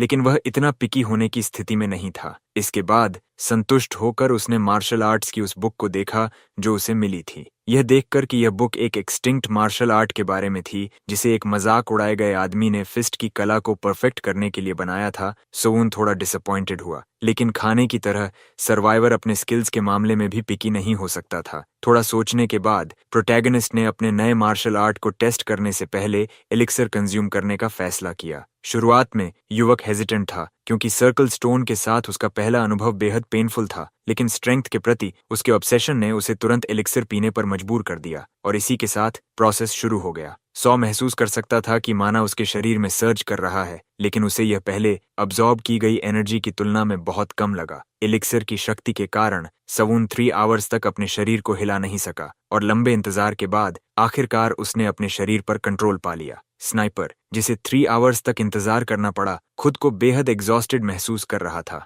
जो व्यक्ति 7 डेज तक फॉरेस्ट में छिपा रहा, वह मैड मार्शल आर्टिस्ट और ग्रेट मेज के बीच की लड़ाई से बचने के लिए ग्रेटफुल था, और इसके साथ ही हमारे हीरो आखिरकार सो गया। इस तरह लंबा दिन आखिर खत्म हो गया। अब डे 13 था। जैसे ही सुबह हुई, हमारे हीरो ने वेयरहाउस का ट्रैप डोर खोल दिया। उसे यह देखकर हैरानी नहीं हुई कि वह फॉरबिडन एरिया के पास था, और उसने किल लॉग चेक करने का फैसला किया। अब गेम में सिर्फ 10 सर्वाइवर्स बचे थे, लेकिन उसी समय युवक ने कुछ दिलचस्प नोटिस किया। सिस्टम के अनुसार पहले वाला काइंड ओल्ड मैन खुद अपनी जान ले चुका था। सीवन ने अंदाजा लगाया कि उसके मास्टर ने, ये जानते हुए कि इस रेल्म में डेथ असली नहीं है, जरूर कोई पागल ट्रेनिंग मेथड ट्राई किया होगा। हमारे हीरो को यही एक लॉजिकल एक्सप्लेनेशन लगा, और वह इस बात से डिसअपॉइंटेड हुआ कि वह इमॉर्टल की डेथ की वजह से ही टॉप 10 में पहुंचा। तभी उसका क्लोक रिस्ट्रिक्टेड एरिया में फंस गया। मैप छोटा होता देख हमारे हीरो ने तुरंत मूव करने का फैसला किया ताकि फॉरबिडन जोन में समा न जाए, और इसके साथ ही सर्वाइवर ने अपनी जर्नी फिर से शुरू कर दी। सियालव ने प्लान किया कि वह जितना हो सके फाइट से बचेगा। उसके जैसे वीक इंसान के लिए यही लीडर बोर्ड पर चढ़ने का सबसे सेफ तरीका था। अचानक हमारे हीरो को कुछ इनकमिंग महसूस हुआ। स्यून ने आखिरी पल में उस ऑल पावरफुल अटैक को डॉज कर लिया। ये एक विशाल फायरबॉल था जो उसे ऑलमोस्ट पकड़ ही चुका था। मैजिक से अटैक होते देख उसके दिमाग में सिर्फ एक ही व्यक्ति आया, और जैसा उसने सोचा था वही सच निकला। अब वह ह्यूमन सियोवून के सामने था, ग्रेट मेज। एल्फ थोड़ा डिसअपॉइंटेड था, क्योंकि उसके आइटम डिटेक्शन ने मैड मार्शल आर्टिस्ट को नहीं बल्कि एक नेमलेस मार्क्समैन को लोकेट किया था। गलती सियोवून की थी, क्योंकि एनर्जी अब्जॉर्ब करने के बाद अपनी स्पीड में खोकर वह सतर्क रहना भूल गया था, एल्फ ने ह्यूमन से पूछा कि क्या उसे नम सागवांग की लोकेशन के बारे में कुछ पता है। मेज ने कहा कि अगर मार्क्समैन ने जवाब नहीं दिया तो उसे टर्मिनेट कर दिया जाएगा, लेकिन उसे नहीं पता था कि उसका टारगेट उससे कहीं ज्यादा करीब था। मेज ने युवक से कहा कि अगर वह लोकेशन बता दे तो उसकी जान बख्श दी जाएगी, लेकिन हमारे नेमलेस मार्क्समैन ने साफ कहा कि उसे मैड मार्शल आर्टिस्ट की लोकेशन के बारे में कुछ नहीं पता। तभी युवक ने कुछ शॉकिंग देखा। जैसे ही एल्फ उसे खत्म करने वाला था, ऊपर से कुछ उसकी ओर आया और उसी क्षण युवक का टकराव ग्रेट मेज के मैजिक बैरियर से हुआ। एस्क्रो अचानक सरप्राइज हो गया। नमस्वांग, जो पूरी तरह रिकवर हो चुका था, उसने कहा कि मेज का माना खत्म होने वाला है। हमारे प्रोटोगोनिस्ट को यह देखकर शॉक लगा कि जीनियस मार्शल आर्टिस्ट अचानक सामने आ गया। इसके साथ ही नाम सागोंग ने अपने टारगेट को खत्म करने का फैसला किया और उसके पंच ने मैजिक बैरियर को तोड़ दिया। एस्क्रो ने मार्शल आर्टिस्ट की ताकत का मजाक उड़ाया और कहा कि ऐसे अटैक्स उसे नुकसान नहीं पहुंचा सकते, लेकिन तभी वह ब्लीडिंग करने लगा। नाम सागवांग ने एल्फ से पूछा कि क्या वह गांगी से परिचित है। उन आर्ट्स में एक सूगिंग नाम की टेक्निक थी और उसे मास्टर करने वाले कुछ ही लोग थे। नम सागवांग ने कहा कि एस्क्रो को सम्मानित महसूस करना चाहिए कि वह इस टेक्निक को झेलने वाला पहला प्लेयर है, और उसी के साथ पॉइंटी ईयर्स वाले की वोकल कॉर्ड्स फट गईं। अब वह बोल नहीं सकता था और ग्रेट मेज अपने स्पेल्स चांट नहीं कर सकता था। लिटिल बीस्ट के अनुसार अगर एल्फ उससे नहीं उलझता तो वह गेम का सबसे स्ट्रॉन्ग सर्वाइवर बन सकता था। हमारे वीक प्रोटैगनिस्ट के लिए यह किसी चमत्कार से कम नहीं था कि नाम सागवांग ने मेज पर एम्बुश किया, और इसलिए उसने तुरंत भागने का फैसला किया जबकि मॉन्स्टर्स आपस में लड़ रहे थे। फिर भी सीवन अपनी नजरें उस फाइट से हटा नहीं पा रहा था। उस पल महान मेज के पेट में छुरा घोंप दिया गया। यह कहना सुरक्षित था कि अब वह पूरी तरह उस बियॉन्ड मार्शल आर्टिस्ट की दया पर था। अछूते महान मेज को मार्शल आर्टिस्ट द्वारा अपमानित होते देखना एक आकर्षक दृश्य था, लेकिन इसे देखकर हमारे प्रोटैगनिस्ट के मन में केवल एक ही विचार आया जिसने बाकी सभी भावनाओं को सुन्न कर दिया। जिन सिया वून सोचने लगा कि अगर वह इन दो टाइटन्स की लाइफ एनर्जी को अब्सॉर्ब कर ले तो उसकी अपनी शक्ति कितनी बढ़ जाएगी। उसकी भूख और शक्ति के प्रति उसका जुनून अब उस पर हावी हो रहा था। नमसगवम ने गर्वित एल्फ का मजाक उड़ाना शुरू किया कि वह इस तरह हार गया और उस पर हंसा कि वह अपने आखिरी शब्द भी नहीं बोल सका। एस्क्रो, जिसकी गर्दन गायब थी, सच में बोलने में असमर्थ था। फिर भी उसने मार्शल आर्टिस्ट को अपने पसंदीदा डिसाइपल एलिजाबेथ के बारे में बताया, जिसे उसने टेलीपैथी से मार दिया था। मेज के अनुसार एलिजाबेथ, जो उसकी फेवरेट स्टूडेंट थी, उसे उसके जेंडर की वजह से समाज और यूनिवर्सिटी दोनों ने ठुकरा दिया था। लेकिन जैसे ही एल्फ अपने पछतावों के बारे में बोलता रहा,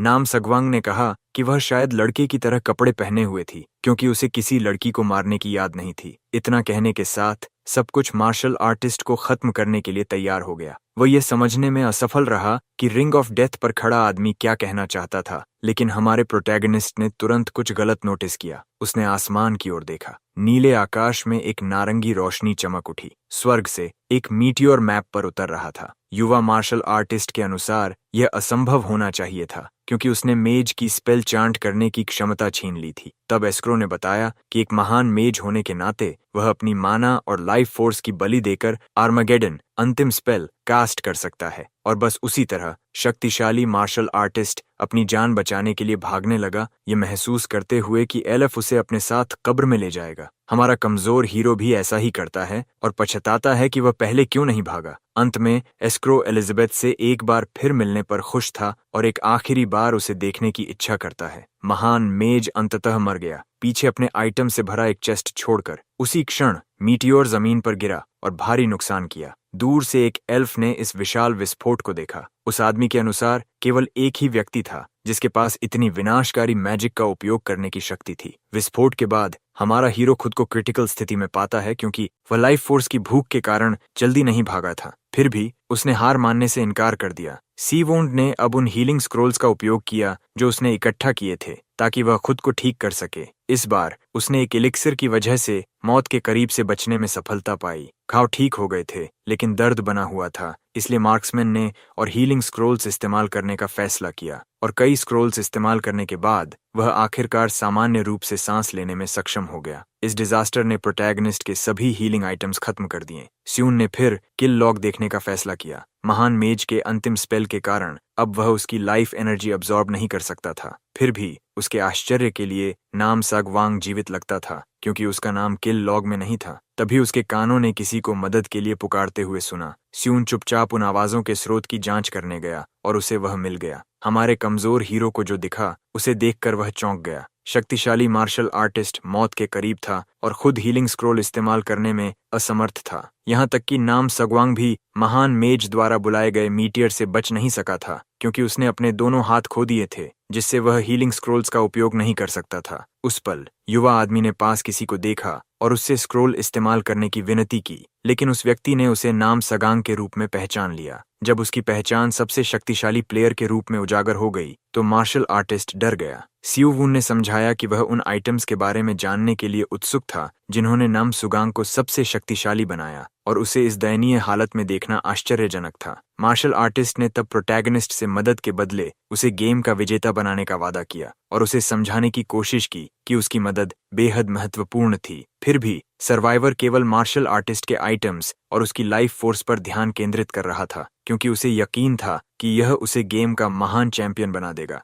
जबकि नाम सगवांग ने दावा किया कि उसका ज्यादातर लूट गेम से नहीं आया था। जिन स्यून ने फिर खुद को उस व्यक्ति से परिचित कराया जिसे वह खत्म करने वाला था। अंत में नाम सगवांग ने हार मान ली, लेकिन अपनी आखिरी सांस के साथ उसने कसम खाई कि वह उस व्यक्ति का नाम कभी नहीं भूलेगा जिसने उसके साथ गलत किया। और इसी तरह गेम का सबसे शक्तिशाली प्लेयर सिर में छुरा घोंप कर मार दिया गया। हमारे हीरो को अजीब महसूस हुआ, क्योंकि उसने अभी अभी किसी ऐसे व्यक्ति को मारा था जो काफी युवा दिखता था। उसी पल प्रक्रिया शुरू हो गई। उसका शरीर लाइफ एनर्जी को सोखने लगा। मार्क्समैन इस बात से पूरी तरह हैरान था कि यह कितनी ज्यादा थी। नाम सागांग जरूर लाइफ एनर्जी से भरा हुआ था, क्योंकि प्रोटैगनिस्ट खुद को अविश्वसनीय चाई से भरा हुआ महसूस कर रहा था। उसी समय किल लॉग अपडेट हो गया। सभी को सूचित किया गया कि अब गेम में केवल 8 सर्वाइवर्स बचे हैं और नाम सैगवोंग जिन स्यून के हाथों मारा गया है। आर्चर ने जल्दी ही महसूस किया कि अब जब बिल्ली चली गई है तो चूहे आखिरकार बाहर आकर खेलेंगे। इतनी ज्यादा लाइफ एनर्जी अब्सॉर्ब करने के बाद स्यून खुद को अजेय मानने लगा।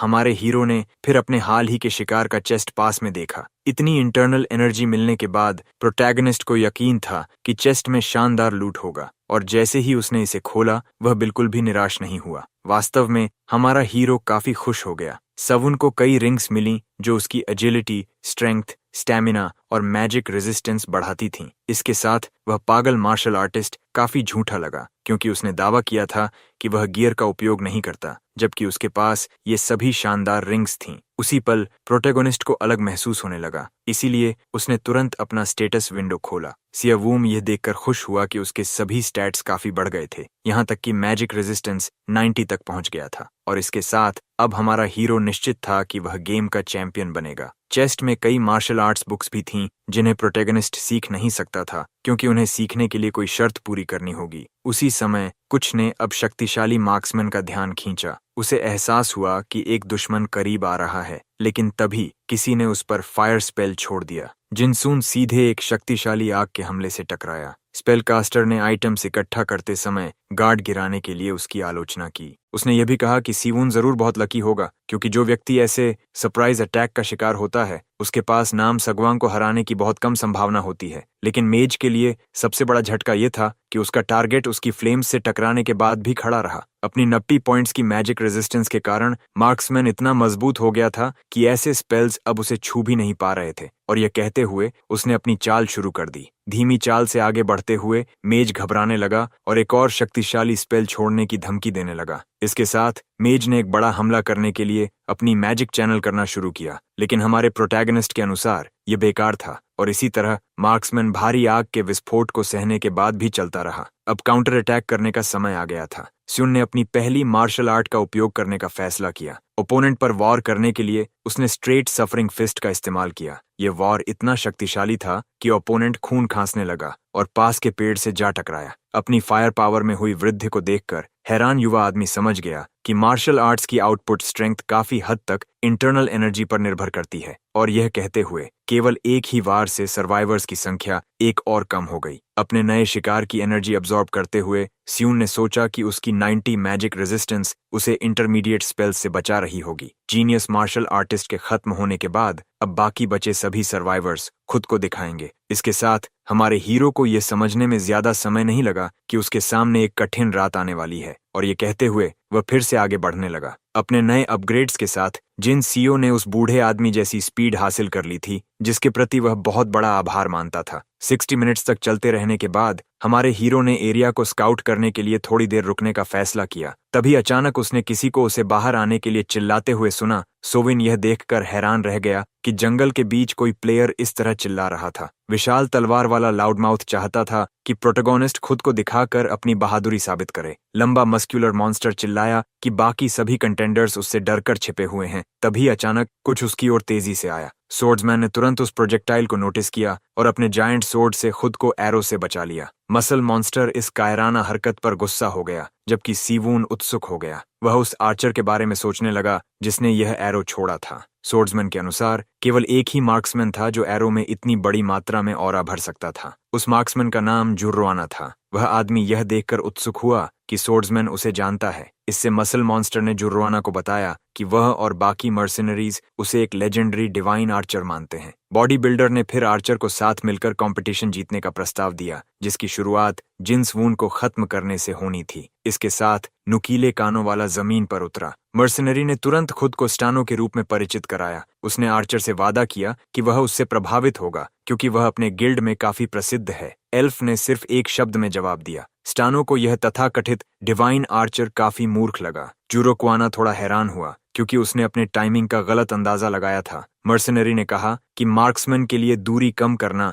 एक घातक गलती होती है। स्टानको को ज्यादा समय नहीं लगा अपनी अलायंस तोड़ने और लेजेंडरी आर्चर को धोखा देने में, और यह कहते हुए उसने अपनी ब्लेड घुमाकर आर्चर पर हमला किया। लेकिन उसे यह नहीं पता था कि पीछे से कुछ बहुत तेजी से उसकी ओर आ रहा था। उसी क्षण पीछे से आया एरो जायंट मर्सिनरी की खोपड़ी में घुस गया। जुरोक्वाना को यह काफी मजाकिया लगा कि स्टानको ने सोचा कि वह उसके साथ टीम अप करेगा। काफी समय गंवा देने के बाद उसने अपने मुख्य लक्ष्य यानी हमारे प्रोटैगनिस्ट को ढूंढने पर ध्यान देने का फैसला किया। वही प्रोटैगनिस्ट जो जल्दी से ड्रॉप्ड चेस्ट की वाइटैलिटी चुराने के लिए दौड़ा, क्योंकि अब गेम में केवल 6 लोग बचे थे। वह परेशान हो गया कि एनर्जी जल्दी अब्सॉर्ब नहीं हो रही थी। उसी समय मार्क्समैन अचानक मुड़ा। सियावन वहीं जम गया। जैसे ही एनिमी की नजर उस पर टिक गई, हमारा हीरो घबरा गया, यह सोचकर कि एल्फ ने उसकी इनविजिबल क्लोक के बावजूद उसे देख लिया। उसने सोचना शुरू किया कि एनिमी के पास कोई हिडन एबिलिटी हो सकती है और खुद को दोष देने लगा कि उसने बिना सोचे लाइफ एनर्जी अब्सॉर्ब करने की जल्दबाजी की। अंत में जुर्वाना ने स्तानों के लूट की परवाह नहीं की क्योंकि वह उसे कमजोर लगा, और यह सोचकर कि चेस्ट के आइटम्स सिर्फ बोझ होंगे, लेजेंडरी आर्चर वहां से चला गया। इससे सीवून को राहत मिली जो तनाव में था, और वह जमीन पर गिर गया। वह आर्चर की इंस्टिंक्ट से हैरान था। इस आदमी का नाम अब प्रोटैगनिस्ट की याद में बस गया। जिन स्यून ने अब अपने अगले बड़े दुश्मन को पहचान लिया था। तभी वह एक मुश्किल स्थिति में फंस गया। हमारा हीरो अब एक खुले इलाके के सामने खड़ा था। अगर वह इस टॉल ग्रास में लड़ाई करता तो सभी प्लेयर्स तुरंत उसकी लोकेशन जान जाते। अचानक किसी ने हमला कर दिया। प्रोटैगनिस्ट पीछे हटते हुए मुड़ा, और जैसे ही उसने हरे ब्लेड्स को अपनी ओर आते देखा, इनविजिबल आदमी हैरान रह गया। जैसे ही हमला जमीन पर गिरा, सेउन ने सभी इनकमिंग स्ट्राइक्स को डॉज कर लिया। यह काफी चौंकाने वाला था कि कोई उसे इतनी सटीकता से निशाना बना रहा था, जबकि उसका क्लोक उसे अनडिटेक्टेबल बनाना चाहिए था। और इसी तरह एनिमी ने उस पर फिर से हमला किया। अब प्रोजेक्टाइल्स पहले से ज्यादा थे। सियोन ने समझ लिया कि उसके पास सीधा मुकाबला करने के अलावा कोई विकल्प नहीं है, और इसलिए इनविजिबल आदमी ने फाइटिंग स्टैंस ले लिया। सीवून अब अपनी इंटरनल एनर्जी पर भरोसा करने वाला था, क्योंकि अब यह सब या कुछ भी नहीं की स्थिति थी। यह कहते हुए उसने अपना एक्सट्रीम ट्रेड पंच इस्तेमाल किया। उसके मुक्के के हमले ने एक शक्तिशाली शॉकवेव पैदा की, जिसने सभी अटैक्स को टकराते ही चकनाचूर कर दिया। हमारे हीरो को अभी एहसास हुआ कि उसने अपनी ताकत को कितना कम आंका था, और उसी पल वह हवा में ऊंचा कूद गया। अब उसकी प्रायोरिटी उस व्यक्ति को ढूंढना था जिसने उस पर हमला किया था। तभी इनविजिबल आदमी की नजर किसी चीज पर पड़ी। एनिमी आखिरकार दिख गया था। वही आदमी जो यह देखकर हैरान था कि उसका पूरा जोर लगाकर किया गया हमला एक ही पंच से रोक दिया गया। उसी समय कुछ अप्रत्याशित हुआ। किसी को छुरा घोंपा गया और खून हर जगह फैल गया। मेज यह देखकर हैरान रह गया कि किसी ने उसे पीछे से भेद दिया। उसके किलर ने उसे दोष दिया कि उसने शील्ड या डिटेक्शन स्पेल कास्ट करने के लिए कुछ माना बचाकर नहीं रखा। इस चुपके फिगर ने कहा कि स्टेल्थ उसकी खासियत है, क्योंकि वह एक असैसिन। और इसी तरह एक और प्लेयर मर गया, जिससे सर्वाइवर्स की संख्या 5 रह गई। उसी पल हमारा हीरो जमीन पर उतरा। असैसिन ने तुरंत उसे पहचान लिया। जीन स्यून अब एक सेलिब्रिटी बन चुका था, क्योंकि वही था जिसने नाम सागंग को मारा था। उसे बताया गया कि इसी वजह से बाकी सभी प्लेयर्स उसके पीछे पड़े। असैसिन ने फिर कहा कि कि वह कभी किसी टारगेट को मारने में असफल नहीं हुआ। यह कहते हुए दोनों सर्वाइवर्स ने अपनी चाल चली। मार्क्समैन और असैसिन अब एक दूसरे की ओर बढ़ रहे। ब्लेड्स वाला आदमी बोला कि उसका ओपोनेंट स्पीड में कमजोर है और उसी तरह असैसिन ने सबसे पहले खून निकाला। हमारे प्रोटैगोनिस्ट का हाथ अब घायल हो चुका था। सीएओन, जिसने समझ लिया कि उसका ओपोनेंट मजबूत है, अपने आप को इनर एनर्जी की परत से ढककर उन स्लैशेस से बच गया। असैसिन ने कहा कि उसकी जीत निश्चित है क्योंकि वह हमेशा अंधेरे में टारगेट्स को मारने में सफल होता है। हमारा हीरो काफी परेशान हुआ क्योंकि यह उसका पहली बार किसी असैसिन से सामना था, लेकिन जैसे ही उसने समझा कि ओपोनेंट की पावर्स डार्कनेस से जुड़ी हैं, उसके दिमाग में एक विचार आया। यह कहते हुए असैसिन ने लड़ाई खत्म करने का फैसला किया। उसने अपनी एक स्किल का उपयोग करना शुरू किया। असैसिन अचानक गायब हो गया। फिर उसने तेजी से अपने टारगेट के पास पहुंचकर डबल स्लैश किया, जो हमारे हीरो को 2 हिस्सों में काट देना चाहिए था। उसी पल जिन सियाओ ने एनिमी को अपने आफ्टर इमेज पर हमला करने दिया और अपनी स्टेल्थ टेक्निक सक्रिय कर दी। फिर भी असैसिन की स्किल हमारे प्रोटैगनिस्ट के क्लोक ऑफ स्टेल्थ का मुकाबला नहीं कर सकती थी। ओपोनेंट के हाथ पकड़ने के बाद सियून, जो अब उसके पीछे था, उसने बताया कि उसने उसकी इनर एनर्जी महसूस करके उसे ढूंढ लिया। उसने एनिमी से कहा कि वह घमंड से बोलता रहे इससे पहले कि वह उसके दोनों हाथ तोड़ दे। असैसिन ने अपनी जान की भीख मांगी और बदले में बाकी कंटेस्टेंट्स से लड़ने में मदद करने का वादा किया, लेकिन इससे पहले कि वह अपनी बात पूरी कर पाता, सियून ने उसकी हड्डियां तोड़ दी और उसे खत्म कर दिया। अब गेम में केवल 4 सर्वाइवर्स बचे थे क्योंकि टमारेंड नाम का प्लेयर प्रोटैगनिस्ट के हाथों मारा गया था। मार्शल आर्टिस्ट ने सफलतापूर्वक असैसिन और मेज दोनों की एनर्जी अब्सॉर्ब की और उनके चेस्ट्स लूटने के लिए दौड़ा, लेकिन टैमरन के चेस्ट में खोज करते समय सी वून को एक अप्रत्याशित बुक मिली। यह स्किल बुक उसे अपनी इनर एनर्जी के अनुपात में अपने कई क्लोन्स समन करने की अनुमति देती थी। अगर असैसिन को इनर एनर्जी का उपयोग करना आता तो इस बुक के साथ वह काफी खतरनाक बन सकता था। जहां तक दूसरे चेस्ट की बात है, उसमें कार्मेन्स आई थी जो सबसे स्टेल्थी टारगेट्स को भी ढूंढ सकती है, लेकिन हीरो इसे सीख नहीं सका क्योंकि उसका सर्कल बहुत लो था। और जैसे ही प्रोटैगनिस्ट को एहसास हुआ कि उसका क्लोक ऑफ इनविजिबिलिटी उतना अजेय नहीं है, तभी ऊपर से कुछ उसकी ओर आया। सियोन ने इंस्टिंक्टिवली अपना सिर झुकाया ताकि वह उस प्रोजेक्टाइल से बच सके जो उसकी खोपड़ी को भेद सकता था। उसने अपने सामने एक एरो देखा और तुरंत समझ गया कि इसे किसने छोड़ा है। अचानक एक विशाल ऑब्जेक्ट उसकी ओर आया। यह पहली बार था जब सी वून ने ऐसा स्पेल देखा था और उसे यकीन था कि आर्चर इसका कास्टर नहीं था क्योंकि वह इस अटैक से बच नहीं सकता था। हमारे हीरो के पास इसे सीधे सामना करने के अलावा कोई विकल्प नहीं था। उसने एक सीधा पंच मारकर उस भारी रॉक को रोका। बहुत प्रयास और अपने मुक्के में काफी माना डालने के बाद वह आखिरकार उस जायंट रॉक को तोड़ने में सफल हुआ। उसे समझने में देर नहीं लगी कि उस पर 2 प्लेयर्स एक साथ हमला कर रहे हैं। उसी समय किसी ने उसकी ताकत की तारीफ की। सियो वून बाल बाल बचते हुए फ्रॉस्ट जैसे अटैक से बचा और तुरंत एनिमी से दूरी बना ली। लेकिन सच्चाई यह थी कि अब उसे 3 एनिमीज से एक साथ लड़ना था। तीनों उसे खत्म करने के लिए इकट्ठा हुए थे। अब सेंटर्क, किंग ऑफ कर्सोनन, कैरियन, डीमन किंग का राइट हैंड और यूरोकुआना, डिवाइन आर्चर के सामने हमारा बेचार प्रोटैगनिस्ट, जिसके पास कोई कूल टाइटल भी नहीं था, बुरी तरह फंस चुका था। तीनों ने उसे बताया कि वे उसकी जर्नी यहीं खत्म कर देंगे। इस यूनाइटेड टीम के सामने सबसे अच्छा तरीका होता कि वह उनके बीच कॉन्फ्लिक्ट पैदा करे, लेकिन यह असंभव था क्योंकि वे उसके लिए अजनबी थे। तभी डार्क मेज ने किंग ऑफ कर्सोनन को ग्रीट किया। सेंटर्क को यह बिल्कुल पसंद नहीं आया कि एक ब्लैक मैजिशियन उसे संबोधित करे। मेज ने माफी मांगी और उसे याद दिलाया कि इस जगह पर रैंक का कोई मतलब नहीं है। मेज ने किंग को टीम अप करने का प्रस्ताव दिया और यह साफ हो गया कि तीनों बस एक ही समय पर वहां पहुंचे थे। इसके साथ उन्होंने हमारे हीरो को उसकी इनविजिबिलिटी पावर से बाहर निकालने का फैसला किया। उसी समय डार्क मेज ने अपना स्पेल छोड़ा। एक तेज रोशनी चारों ओर फैल गई। यह इतनी शक्तिशाली थी कि उसने लगभग प्रोटैगनिस्ट को बांध दिया। डीमन किंग के राइट हैंड ने आसपास की सारी डार्कनेस खत्म कर दी थी, जिससे हीरो के पास छिपने की कोई जगह नहीं बची। यह काफी खतरनाक क्योंकि क्लोक ऑफ इनविजिबिलिटी केवल डार्कनेस में मिलकर ही काम करता था। मेज ने बताया कि वह नाम सगवांग का आभारी है जिसने उसके दुश्मन महान मेज को मार दिया था, और भले ही वह उसे व्यक्तिगत रूप से धन्यवाद नहीं दे सका, लेकिन वह अपने लॉर्ड के नाम पर इस लड़के को मारने के लिए दृढ़ था। यह कहते हुए उसने अपना chaos blade dark blade storm activate किया। आमतौर पर मेजेस क्लोज कॉम्बैट में कमजोर होते हैं, लेकिन इसके पास जाना मुश्किल था क्योंकि उसका विशाल अटैक एरिया रास्ता रोक रहा था। फिर भी हमारे हीरो ने उस पर चार्ज करने का फैसला किया। कैरियन ने उसे मूर्ख कहा और उस पर अपना स्पेल इस्तेमाल किया। एसीवू को अपने इनर एनर्जी का उपयोग करके डैमेज को कम करना पड़ा ताकि वह पास जाकर मेज को खत्म कर सके। हमारा हीरो लगातार कट पर कट सहता रहा। उसका क्लोक अब डैमेज्ड हो चुका था और केवल रिपेयर होने पर ही काम करेगा। यह स्पेल उसे मुश्किल में डाल चुका था क्योंकि उसका क्लोक और एनर्जी शील्ड दोनों टूट रहे थे। डार्क मेज यह देखकर हैरान था कि इतना डैमेज झेलने के बाद भी वह अभी तक टुकड़ों में नहीं बंटा था, लेकिन उन काउंटलेस स्लैशेस के बीच अचानक सेवरिंग फिस्ट एक्टिवेट हुआ। तभी वह आगे बढ़ा। जिन 7, जो अपने ही खून से लथपथ था, अपने ओपोनेंट की ओर स्ट्रेट कट फिस्ट के साथ दौड़ा, लेकिन मेज ने कहा कि उसकी कोशिशें बेकार हैं क्योंकि उसने chaos, dead man hands, touch of the dead का उपयोग किया। अचानक लाशों के हाथ जमीन से उठने लगे। वे हाथ बहुत सारे थे और काफी ऊंचाई तक फैले हुए थे। यह पहली बार था जब हमारे हीरो का सामना इतने स्किल्ड दुश्मन से हुआ था। उसी पल उसने अपनी स्पिरिट इल्यूजन स्टेप्स का इस्तेमाल किया और बस उसी तरह हमारा हीरो वहां से बच निकलने में कामयाब हो गया। डीमन किंग का राइट हैंड यह देखकर हैरान रह गया कि जिस मार्शल आर्टिस्ट से वह लड़ रहा था उसके पास इल्यूजन बनाने की शक्ति थी। उसी समय उसने दूरी कम की और अंतिम वार करने के लिए खुद को तैयार किया। तभी तीसरे व्यक्ति ने हस्तक्षेप करने का फैसला किया। रेपियर का वार डार्क मेज के पार गया और उस युवक को भेद गया। धोखा खाए व्यक्ति ने राजा की आलोचना की कि वह पीछे से वार करने जितना घटिया हो गया था। सेंट्रिक ने बताया कि अंत साधनों को सही ठहराता है और उसने डार्क मेज को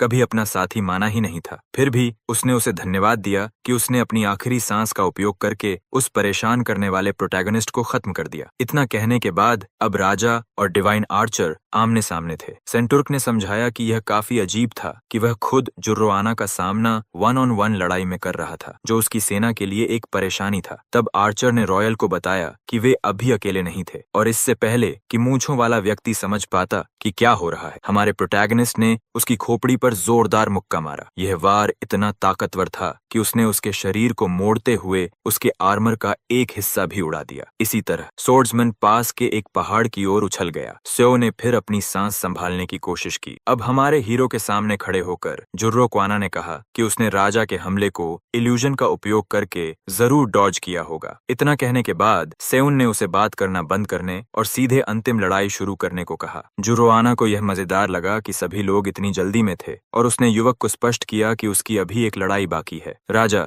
जो अभी भी जिंदा था, अचानक हमले से मारे जाने पर काफी परेशान हुआ। मोनार्क ने युवक की तारीफ की कि वह उसकी तलवार से बच गया और उसके पास इतना बल था कि वह उसके बेहतरीन आर्मर को तोड़ सका। किसी कारण से हमारे लड़के ने अपनी शर्त उतार दी और अपने विरोधियों से पूछा कि क्या वे उस पर एक साथ हमला करना चाहेंगे या अलग अलग लड़ेंगे। सेंट्रिक ने अब खुद को रोकना बंद करने का फैसला किया और उसी के साथ वह विशाल आदमी अपनी चाल चलने लगा। अर्थलिंग उसकी गति देखकर हैरान रह गया। पलक झपकते ही रेपियर ने हमारे प्रोटैगनिस्ट के हाथ को भेद दिया। सेंट्रिक को पूरा भरोसा था कि वह इस गेम का सबसे तेज आदमी है और उसने बताया कि उसने हमारे हीरो के बाएं हाथ को निष्क्रिय कर दिया है, जिससे वह अपनी टेक्निक का उपयोग नहीं कर सकता। सावुन घबराने लगा क्योंकि उसका ओपोनेंट, जो दिखने में मसल बीस्ट जैसा था, असल में एक कार्डियो मॉन्स्टर निकला जिसे वह अपनी इनर एनर्जी से भी ट्रैक नहीं कर पा रहा था। फिर भी युवक ने इतने करीब आकर हार मानने से इनकार कर दिया और इसी तरह उसने अपनी जमा की हुई इंटरनल एनर्जी का उपयोग करके दुश्मन की रेपियर को तोड़ दिया। राजा यह देखकर हैरान रह गया कि उसका हथियार टूट चुका था। प्रोटैगनिस्ट ने तुरंत अपनी बांह में फंसे तलवार के टुकड़े को पकड़ लिया। फिर उसने अपनी थ्रोइंग स्किल का उपयोग करके उसे तेज गति से फेंका, लेकिन राजा आखिरी पल में मौत से बच गया। फिर भी मूंछों वाला व्यक्ति काफी गुस्से में था क्योंकि उसका चेहरा घायल हो गया था। सेयुन ने फिर एक हीलिंग स्क्रोल का सहारा लिया। राजा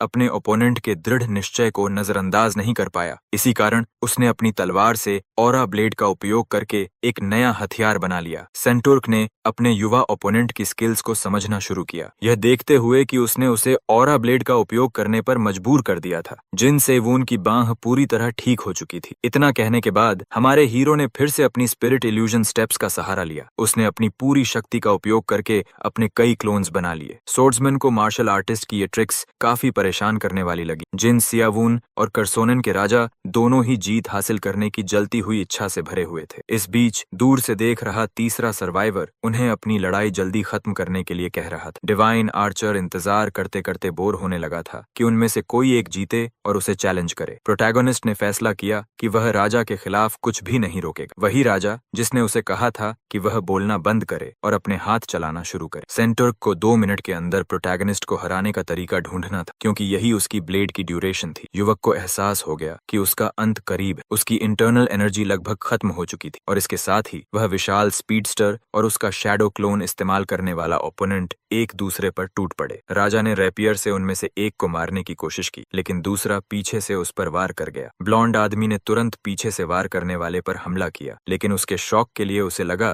कि उसकी ब्लेड के दूसरी तरफ कुछ भी नहीं था। यह देखकर कि वह एक क्लोन था, सेंटर्क ने तय किया कि वह सभी इल्यूजन्स और उनके क्रिएटर को खत्म कर देगा। तभी अचानक उसके चेहरे पर मुक्का पड़ा। मार्शल आर्टिस्ट में से एक ने एक बार फिर उसे चुपके से हिट कर। चूंकि इस बार वॉर का असर हुआ, उसने मान लिया कि यही असली सी वून है। हमारे हीरो ने फिर अपने ओपोनेंट से उस पंच के बारे में उसकी राय पूछी। उसने उसे यह भी कहा कि असली उसे ढूंढना बंद करे। मार्शल आर्टिस्ट के अनुसार उसके क्लोन्स में भी उतनी ही फायर पावर थी जितनी उसमें खुद में, जिससे वे लगभग असली जैसे ही थे। उसी समय उनमें से दो सोर्ड्समैन पर फ्लाइंग किक के साथ टूट पड़े, जिसे उसने आखिरी पल में डॉज कर लिया। मूंछों वाले ने अपनी पियर्सिंग ऑरा का सहारा लिया। इससे उसने एक ही वार में दोनों क्लोन्स को काट दिया। इसी तरह वे कॉपीज आसानी से खत्म हो गए। सेंटर्क के अनुसार वे सभी वन टैप थे। अब केवल 5 सील वूंड्स बचे थे। राजा अब मुश्किल में था क्योंकि उसकी ऑरा ब्लेड 60 सेकंड्स के बाद खत्म हो जाती। वहीं आर्चर इस लड़ाई को बड़े ध्यान से देख रहा था। उसके लिए यह हैरानी की बात थी कि राजा इतनी कठिनाई में था। उसी समय राजा ने उससे मदद मांगी और वादा किया कि रियलम में लौटने के बाद उसे बड़ा इनाम देगा। लेकिन आर्चर के पास राजा को चेतावनी देने का भी समय नहीं था, क्योंकि हमारा हीरो अचानक उसके सामने प्रकट हो गया। उसने थ्रस्ट से हमला करने की कोशिश की, लेकिन मार्शल आर्टिस्ट ने उसे डॉज कर लिया। सेउन ने फिर अपने सेवरिंग फिस्ट से हमला किया। यह वॉर काफी ताकतवर था। फिर भी सोर्ड्समैन ने आखिरी पल में अपनी रेपियर के गार्ड का उपयोग करके खुद को बचा लिया। यह हमारे हीरो के लिए काफी परेशान करने वाला था। सेंटुर्क ने फिर सामने वाले को स्टैब करने के लिए दौड़ लगाई, यह सोचकर कि वही असली बॉडी है, और उसी के साथ भेदे गए क्लोन का खून हर तरफ फैल गया। इस तरह छाती में छेद के साथ वह क्लोन खत्म हो गया। राजा हैरान रह गया कि उसने फिर से एक फेक को निशाना बनाया था। इससे उसे ऐसा लगा जैसे उसका मजाक उड़ाया जा रहा हो। सेंटर्क इस बेइज्जती को सहन नहीं कर पाया। उसी समय गुस्से में भरे सोर्ड्समैन ने चिल्लाते हुए कहा कि अब उसे इस गेम की परवाह नहीं है और उसकी एक ही इच्छा है कि वह जैन सी वून को काट डाले। इस गुस्से ने एल्फ को राजा की तुलना मैडनेस के एम्परर से करने पर मजबूर कर दिया। सोर्ड्समैन ने मार्शल आर्टिस्ट को चुनौती दी कि वह उसके हमले को डॉज करके दिखाए। फिर उसने एक शक्तिशाली थ्रस्ट किया जिसने एक साथ 2 कॉपीज को खत्म कर दिया। इसके साथ ही उसके ओपोनेंट्स की संख्या फिर से कम हो गई। अब केवल 2 मार्शल आर्टिस्ट्स बचे थे, जिससे उसके पास पहले ही वॉर में असली को मारने का 50% चांस था। और इसी तरह दोनों राजा पर टूट पड़े। तेज सोर्ड्समैन पहले पावरफुल पंच से बच गया, लेकिन दूसरे वार से नहीं बच सका जो उसके पेट में लगा। तभी सेंट्रिक को एहसास हुआ कि इस बार वार असली था और उसने तुरंत उसे सिर में स्टैब कर दिया, जिसने अभी अभी उसे मारा था। लेकिन फिर से यह देखकर कि ब्लेड आसानी से उसके पार चला गया, यह मानना सुरक्षित था कि वह भी एक कॉपी था। अब जब केवल एक मार्शल आर्टिस्ट बचा था, राजा ने दावा किया कि वही असली सील 1 है। अब लड़ाई 1 on 1 थी। सेंट्रिक ने कहा कि वह अगले हमले में इसे खत्म कर देगा, लेकिन हमारे प्रोटैगनिस्ट ने जवाब देना भी जरूरी नहीं समझा, और इसी तरह दोनों फाइटर्स एक दूसरे पर टूट पड़े। सेयावून ने तेजी से अपने किक से दुश्मन के हाथ को ब्लॉक कर दिया। सेंट्रिक ने अपने युवा ओपोनेंट की तारीफ की क्योंकि वह हैंड टू हैंड कॉम्बैट में काफी स्किल्ड था। उसी क्षण उसने फिनिशिंग ब्लो देने के लिए ऑरा ब्लेड लाइटनिंग स्टॉर्म का सहारा लिया। इसके साथ ही टूटे हुए रेपियर से तेज रोशनी का विस्फोट निकला। यह ऊर्जा इतनी शक्तिशाली थी कि उसने तुरंत हमारे हीरो के पैर को उड़ा दिया। सियवन दर्द से चीख उठा, जबकि उसका ओपोनेंट संतोष से मुस्कुरा रहा था, और इसी तरह हमारा हीरो दर्द में चिल्लाते हुए जमीन पर गिर पड़ा। स्यून ने अपनी जान के लिए मोलभाव करने की कोशिश की, यह कहते हुए कि वह राजा की आर्चर से निपटने में मदद करेगा, लेकिन तभी उसके पेट में वार कर दिया गया। लड़ाई आखिरकार खत्म हो गई और एराब्लेड की शक्ति भी समाप्त हो गई। राजा ने अपनी स्किल की 2 मिनट की अवधि के अंदर ही लड़ाई खत्म कर दी। सेंट्रिक ने माना कि अगर लड़ाई और लंबी खिंचती तो वह पूरी तरह हार जाता। तभी उसे एहसास हुआ कि कुछ गलत है। राजा को विश्वास नहीं हुआ। वह डर गया जब उसे अपने ओपोनेंट को भेदने पर कोई असर महसूस नहीं हुआ। अचानक मूंछों वाले को सिर से पकड़ लिया गया। उसी पल सीवन ने बिना किसी हिचकिचाहट के राजा की खोपड़ी कुचल दी। उसने माना कि अगर उसके क्लोन्स ने ओपोनेंट को थकाया न होता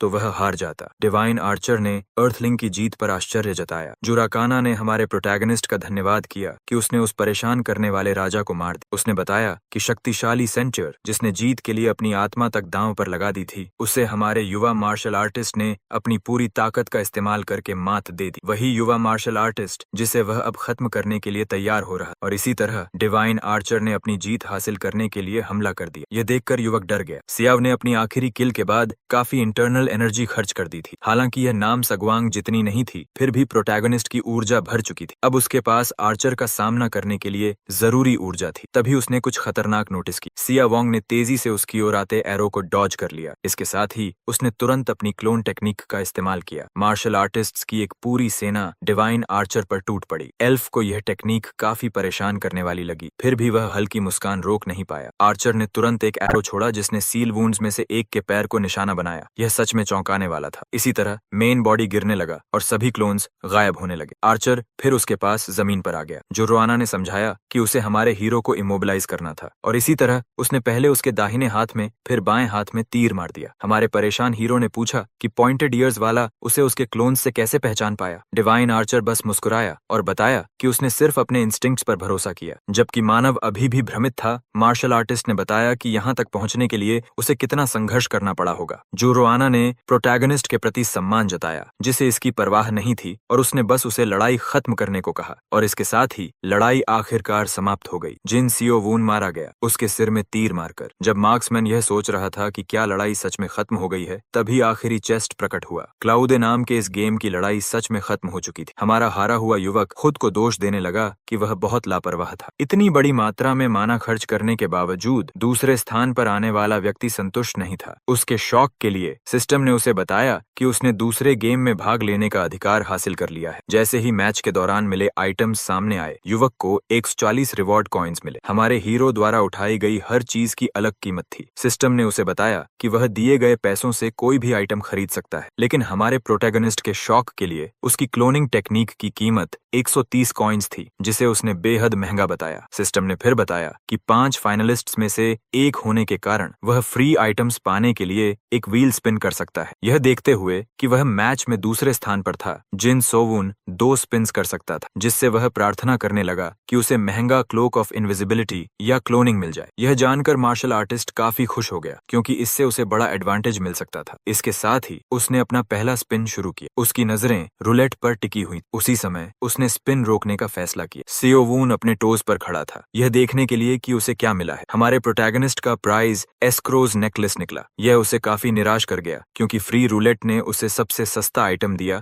जिसे वह खुद खरीद सकता था। फिर भी उसने उम्मीद बनाए रखने का फैसला किया, क्योंकि उसके पास एक और मौका था। इसके साथ उसने हर उस डेटी से प्रार्थना की जिसके बारे में वह सोच सकता था, अच्छे लक के लिए, और फिर अपनी नजरें स्क्रीन पर टिकाकर व्हील को रोकने को कहा। प्रोटैगनिस्ट का दिल तेजी से धड़कने लगा, रिजल्ट का इंतजार करते हुए, और अंत में उसे उसकी स्पिरिट इल्यूजन स्टेप्स मिल गई। इससे हमारा हीरो बेहद खुश हो गया। आखिरकार वह शॉप का सबसे महंगा आइटम फ्री में पाने में सफल हो गया। इसके साथ ही सिस्टम ने प्लेयर को उसके जीते हुए आइटम्स देने का फैसला किया। अब समय था गेम में मौजूद आइटम्स की शॉपिंग शुरू करने का। सबसे महंगा आइटम फ्री मिलने से प्लेयर के काफी पैसे बच गए, और इस स्पेस में काफी समय बिताने के बाद उसने जो चाहिए था वह खरीद लिया और अपनी शॉपिंग पूरी कर ली। इसके साथ ही सब कुछ पूरा हो गया, क्योंकि सिस्टम ने प्लेयर को दूसरे गेम के लिए शुभकामनाएं दी। इसके बाद टेलीपोर्टेशन शुरू हुआ। हमारा हीरो खुद को एक नई लोकेशन पर पाया। दरअसल वह उसी जगह वापस आ गया था जहां से वह गायब हुआ था। तभी उसने अपनी हथेली में कुछ देखा। यह वही रिंग ऑफ सबस्पेस थी जो उसने गेम से हासिल की थी। इसमें कोई शक नहीं था। जो अजीब अनुभव उसने किया था वह पूरी तरह असली था। इसके साथ प्रोटैगनिस्ट ने अपना बैकपैक उठाया और आगे बढ़ गया। पहले गेम के खत्म होने के साथ सब कुछ सामान्य जैसा लगने लगा, लेकिन असल में यह युवक के जीवन के एक नए बड़े चैप्टर की शुरुआत थी। जिन्स सीवुन को अब टोली की चिंता करने की कोई जरूरत नहीं थी। उसने गलत नहीं सुना था। सच में जल्द ही दूसरा मैच होने वाला था। जिन स्यून ने इसकी तैयारी के लिए घर लौटने का फैसला किया, क्योंकि पहले गेम में दूसरा स्थान हासिल करना ठीक था, लेकिन हमारा हीरो अब पहला स्थान हासिल करना चाहता था। वह अपने छोटे से अपार्टमेंट में लौटा जो उसके पेरेंट्स ने उसकी यूनिवर्सिटी के पास दिलाया था, क्योंकि उसकी ओरिजिनल प्लान कॉलेज की तैयारी करने की थी। लेकिन अब उसका पूरा फोकस बदल चुका था, क्योंकि वह दूसरे गेम की तैयारी कर रहा था। स्यून अब अपने दूसरे मैच को पिछली बार की तरह एक कमजोर सर्वाइवर के रूप में नहीं, बल्कि एक डोमिनेटिंग हंटर के रूप में खेलना चाहता था। हमारा हीरो खुद को खाली महसूस कर रहा था, क्योंकि उसकी इंटरनल एनर्जी लड़ाई में खत्म हो चुकी थी। यह देखते हुए कि कोरिया में मर्डर अभी भी इलीगल था, उसके पास अपनी एनर्जी वापस पाने के लिए चंकी का सहारा लेने के अलावा कोई विकल्प नहीं था। पहले मास्टर ने उसे बताया था कि अब वह चुगी का उपयोग कर सकता है जिसे प्रैक्टिस से वह मास्टर कर सकता है, भले ही अब्जॉर्प्शन ज्यादा प्रभावी होता है। यह सुनकर युवक ने बूढ़े से पूछा कि क्या वह ट्रेनिंग से सच में उसके लेवल तक पहुंच सकता है। मास्टर उसके साहस पर हंस पड़ा, क्योंकि उसके रास्ते पर चलते हुए वह खुद को मार भी सकता था। लेकिन अंत में यह जानने का कोई तरीका नहीं था कि जिन स्योवून एक कमजोर नॉर्माई है या एक शक्तिशाली पोटेंशियल जो जागने का इंतजार कर रहा है। 4 घंटे की लगातार मेडिटेशन के बाद हमारा प्रोटैगनिस्ट केवल बहुत कम एनर्जी ही इकट्ठा कर पाया। आखिरकार वह और सहन नहीं कर पाया। रियल लाइफ गेम से बहुत अलग थी, क्योंकि इसमें इनर एनर्जी की कमी थी। स्यो ने अपना समय बर्बाद करना बंद करने का फैसला किया और अपने साथ लाए हुए लूट को व्यवस्थित करने लगा। उसे इस बात का अफसोस हुआ कि वह इससे बेहतर मार्शल आर्ट हासिल नहीं कर पाया। थीस कॉइन की book of iron free fist. हमारे हीरो को डर लगने लगा कि रियल वर्ल्ड में उसे इस मार्शल आर्ट को सही तरीके से सीखना पड़ेगा, जिससे उसकी पावर तक पहुंचने की राह काफी लंबी हो जाएगी। तभी उसे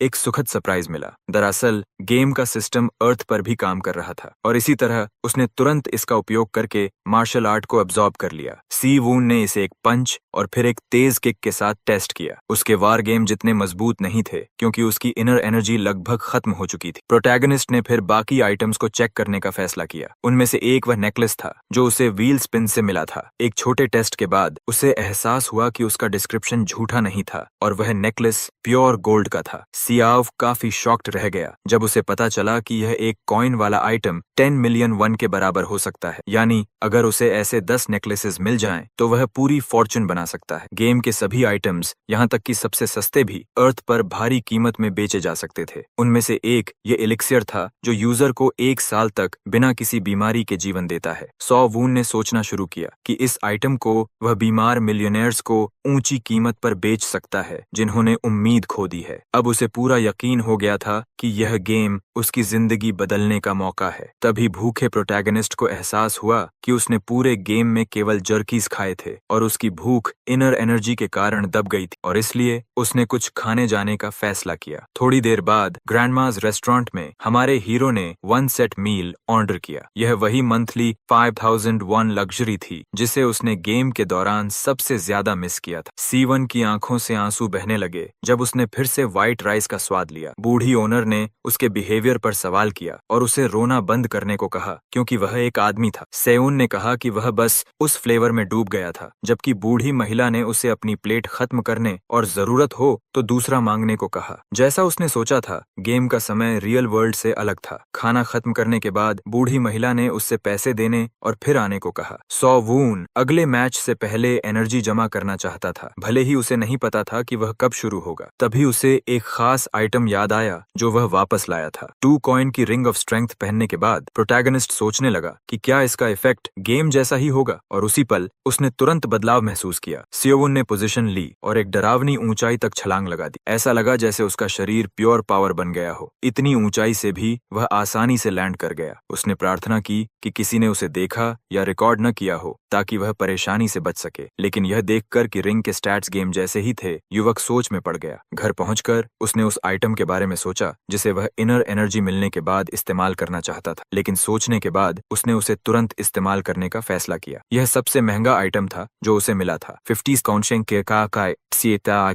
फर्स्ट कॉइन का elixir of inner site. Game में यह एलिक्सर लड़के के शरीर को 3 घंटे के लिए इमोबिलाइज कर देता था और उसकी हर सेल को उबाल देता था। फिर भी उसने बिना हिचकिचाहट इसे पी लिया। इसके इफेक्ट्स तुरंत शुरू हो गए। पावर तेजी से प्रोटैगनिस्ट के शरीर पर हावी होने लगी और इसी तरह बॉटल जमीन पर गिर गई। 3 घंटे बाद किसी ने रिपोर्ट किया कि दीवार गर्म हो गई है। शिकायत करने वाले ने कहा कि डोर नॉब भी उबल रहा था, इसलिए उसे पुलिस की जगह 911 कॉल करने की सलाह दी गई। बूढ़ी महिला ने ऑफिसर्स को समझाया कि यह आग जैसा नहीं लग रहा, तो उन्होंने कहा कि यह बॉयलर की समस्या हो सकती है। नेबर ने इस पर विश्वास नहीं किया और उसे लगा कि इस गर्मी के पीछे कुछ सस्पिशियस है। ऑफिसर ने दरवाजा खोलने के लिए नॉब पकड़ा, लेकिन शॉक में उसका हाथ जल गया। इसके बाद पुलिस ने शिकायत करने वाले लोगों से दरवाजा खोलने को कहा। ऑफिसर ने बताया कि वे मदद के लिए आए हैं। तभी दरवाजा खोला गया। चौंकाने वाले दृश्य के बाद ऑफिसर ने युवक को बताया कि वे आग की शिकायत के लिए आए हैं। सीवन ने कहा कि उसे बुखार था। उसने समझाया कि उसने बॉयलर का तापमान बहुत बढ़ा दिया था और पूछा कि उसके दरवाजे पर फायर डिपार्टमेंट क्यों नहीं था। ऑफिसर्स ने कहा कि उन्हें आग का शक था। उन्होंने बताया कि वे सिर्फ अपना काम कर रहे हैं और एम्बुलेंस बुलाने की पेशकश की, लेकिन प्रोटैगनिस्ट ने कहा कि वह खुद ठीक हो जाएगा। इसके बाद ऑफिसर्स वहां से चले गए और नेबर से कहा कि छोटी छोटी बातों के लिए उन्हें परेशान न करे। अब अकेले हमारे प्रोटैगनिस्ट ने तुरंत दरवाजा बंद कर लिया। जिन्स सीओ, जिसने एलिक्सियर के कारण असहनीय दर्द सहा था, सुप्रीम ब्लैंकेट टेक्निक के बिना अपनी जान गंवा देता। इससे उसे एहसास हुआ कि गेम के सभी आइटम्स रियल वर्ल्ड में पूरी तरह सुरक्षित नहीं है। फिर भी उसे लगा कि उसके अंदर कुछ बदल गया है और उसने अपनी ताकत को परखने का फैसला किया। केवल एक पाम से थका हुआ युवक अपनी मजबूत कुर्सी को तोड़ने में सफल हो गया। इस नतीजे के बाद सवून ने तय किया कि वह आइटम्स बेचकर मिले पैसों से नई कुर्सी खरीदेगा। अगले दिन आउटडोर जिम में हमारा हीरो मार्शल आर्ट सुधारने के लिए आया था, लेकिन उसे यह जगह बहुत भीड़ भाड़ वाली लगी। उसने सोचा कि शायद उसे रात में ही वर्कआउट करना चाहिए। तभी उसने कुछ दिलचस्प देखा। सयून ने पहाड़ के नीचे कुछ हाई स्कूल के थग्स को देखा, जिनमें एक लड़की एक लड़के से पूछ रही थी कि क्या बॉस सच में उसे देखना चाहता है। तभी किसी ने उन्हें बताया कि यहाँ स्मोकिंग मना है। जैसे ही बूढ़े आदमी ने टोका, स्टूडेंट्स स्मोकिंग कर रहे थे। उनमें से एक ने कहा कि उसे अकेला छोड़ दे, क्योंकि उसके पेरेंट्स भी उसकी हरकतों की परवाह नहीं करते। तभी बूढ़े ने कहा कि शायद उसे याद दिलाना गलती थी, जिससे वह थग गुस्से में आ गया। सियुन को अचानक बेचैनी महसूस हुई। उसी समय युवक ने बूढ़े को मारने की धमकी दी। तभी उसे चेहरे पर किक लगा। एक ही वार में वह हाई स्कूलर उड़कर पास के ट्रैश कैन में जा गिरा, जिसने उसे मारा। उसने कहा कि उसे बुजुर्गों के साथ बदतमीजी करने का कोई हक नहीं है। यह देखकर सब हैरान रह गए। तभी कोई हमारे हीरो के पास आया और कहा कि यह उनकी पहली मुलाकात है। 6 फीट से ज्यादा लंबा हाई स्कूलर उस कमजोर दिखने वाले से पूछने लगा कि क्या उसे मरने का शौक है। जिन सियावन समझ गया कि वह मुसीबत में पड़ गया है। लंबे लड़के ने पूछा कि क्या उसने सच में उसके छोटे भाई को मारा। सियावन ने कहा कि गलती उसी की थी, क्योंकि उसने पहले बुजुर्ग पर हमला किया था, और बताया कि हाई स्कूल स्टूडेंट्स पब्लिक में स्मोकिंग करते हैं। लेकिन जैसे ही उसने कहा कि उसे अपने भाई को सही तरीके से सिखाना चाहिए, उसने अचानक एक वॉर डॉज किया। हाई स्कूलर ने उसे पंच मारने की कोशिश की, लेकिन साओ ने अपने पावरफुल मूव से जवाब दिया। एक ही वार में वह लड़का जोर से गिर पड़ा। सो घबरा गया कि शायद उसने ज्यादा जोर से मार। तभी उसने देखा कि उस थग ने अचानक स्विच ब्लेड निकाल लिया। वह उसे सबक सिखाने के लिए तैयार था। इससे उसे एहसास हुआ कि दोनों भाई एक जैसे मूर्ख हैं। सियोव ने C2000 नाइफ के खिलाफ आसानी से लड़ाई की। इससे साफ हो गया कि वह अब बाकी नॉर्मीज से अलग स्तर पर है। इसके बाद उसने स्वीप किक से उसे गिरा दिया। सियवन ने खुद को कंट्रोल करते हुए आधी ताकत से वार किया। फिर भी 10,000 पाम टेक्निक की 50% ताकत भी बहुत ज्यादा थी। हाई स्कूलर की हड्डियां टूट चुकी थीं, क्योंकि वह तेज रफ्तार से पेड़ से जा टकराया था। सियाओ वांग एक बार फिर चौंक गया जब सभी लोग इस घटना को रिकॉर्ड करने लगे। उसे एहसास हुआ कि उसने बहुत ज्यादा ताकत इस्तेमाल करके गलती कर दी है, और इसलिए उसने कहना शुरू किया कि उसका ओपोनेंट एक एक्टर है और कोई कन्विंसिंग स्टंटमैन है। इसके साथ ही उस बड़े आदमी ने उस माइनर को सलाह दी कि वह स्मोकिंग छोड़ दे और कभी भी स्विच ब्लेड अपने साथ न रखे, क्योंकि इससे परेशानी हो सकती है। और इसी तरह 2 हाई स्कूलर्स को लगभग मार डालने के बाद हमारा शक्तिशाली प्रोटैगनिस्ट वहां से भाग गया। वह एक सामान्य इंसान पर अपनी शक्ति इस्तेमाल करने का पछतावा करने लगा। सियवन जानता था कि अगर उसने गलती से किसी को मार दिया तो उसकी जिंदगी बर्बाद हो जाएगी। भले ही उसके स्किल्स गेम सिस्टम की वजह से जल्दी सीखे गए थे, लेकिन उन्हें मास्टर करने के लिए समय ही जरूरी था। और इसके साथ ही प्रोटैगनिस्ट वहां से भाग गया। कुछ समय बाद हाई स्कूलर से उसकी मुठभेड़ के 30 दिनों बाद सिया वून नियमित रूप से मेडिटेशन करता रहा। तभी उसे एक आवाज ने रोका। उसके फोन की घंटी बज रही थी। उसकी माँ उसे कॉल कर रही थी। उसने बताया कि वह अपने बेटे के लिए चिंतित थी, जिसने काफी समय से उसे संपर्क नहीं किया था। फिर उसने पूछा कि उसकी नई यूनिवर्सिटी में सब कैसा चल रहा है। सो वून ने झूठ बोला कि सब ठीक है, क्योंकि उसके पास अपनी माँ को यह बताने की हिम्मत नहीं थी कि उसने मार्शल आर्ट्स के लिए पढ़ाई छोड़ दी है। युवक ने अपने पिता के बारे में पूछा और शौक में उसे पता चला कि उनका एक्सीडेंट हो गया है। सीवन डर गया, क्योंकि उसकी माँ ने बताया कि डिलीवरी करते समय उसके पिता को एक कार ने टक्कर मार दी थी, जो रेड लाइट पर नहीं रुकी। महिला रोने लगी, क्योंकि सर्जरी बहुत महंगी थी और वे इंश्योरेंस पर निर्भर नहीं कर सकते थे। उसे शर्म आ रही थी कि वह अपने बेटे से पैसे मांगे, जिसे वह खुद ज्यादा नहीं भेज पाती थी। सो ने तुरंत सर्जरी की कॉस्ट पूछी और अपने सब स्पेस की ओर हाथ बढ़ाया। पता चला कि इसकी कीमत 2 मिलियन वन थी। तब प्रोटैगनिस्ट ने कहा कि शायद उसे इसका हल मिल गया है, और उसकी माँ ने उसे परेशान करने के लिए माफी मांगी। साउन ने जल्दी से कॉल खत्म किया और निकल पड़ा। हमारे हीरो के पेरेंट्स ने अपनी जिंदगी किराए के घरों में बिताई थी। जैसे जैसे वह बड़ा हुआ, उसके पिता, जो लगातार मेहनत करते थे, उन्हें कम और कम पैसा मिलने लगा। उन्होंने पूरी जिंदगी अलग अलग जॉब्स करते हुए बिताई। सायन रोने लगा, क्योंकि उसे एहसास हुआ कि वह अपने संघर्ष कर रहे पेरेंट्स पर एक बोझ है, लेकिन अब उन्हें वापस देने का समय आ गया था। इसके साथ ही हमारा हीरो एक स्टोर में गया और एस्क्रो नेकलेस बेचने के लिए पेश किया। शॉपकीपर ने उस आइटम को फौरन पहचान लिया तो उसने तुरंत कहा कि यह उसके परिवार में लंबे समय से है। महिला ने कहा कि यह काफी प्राचीन लगता है और सियोवून ने उसकी कीमत पूछी। महिला ने बताया कि यह साधारण गोल्ड का टुकड़ा नहीं है। सियोन ने कहा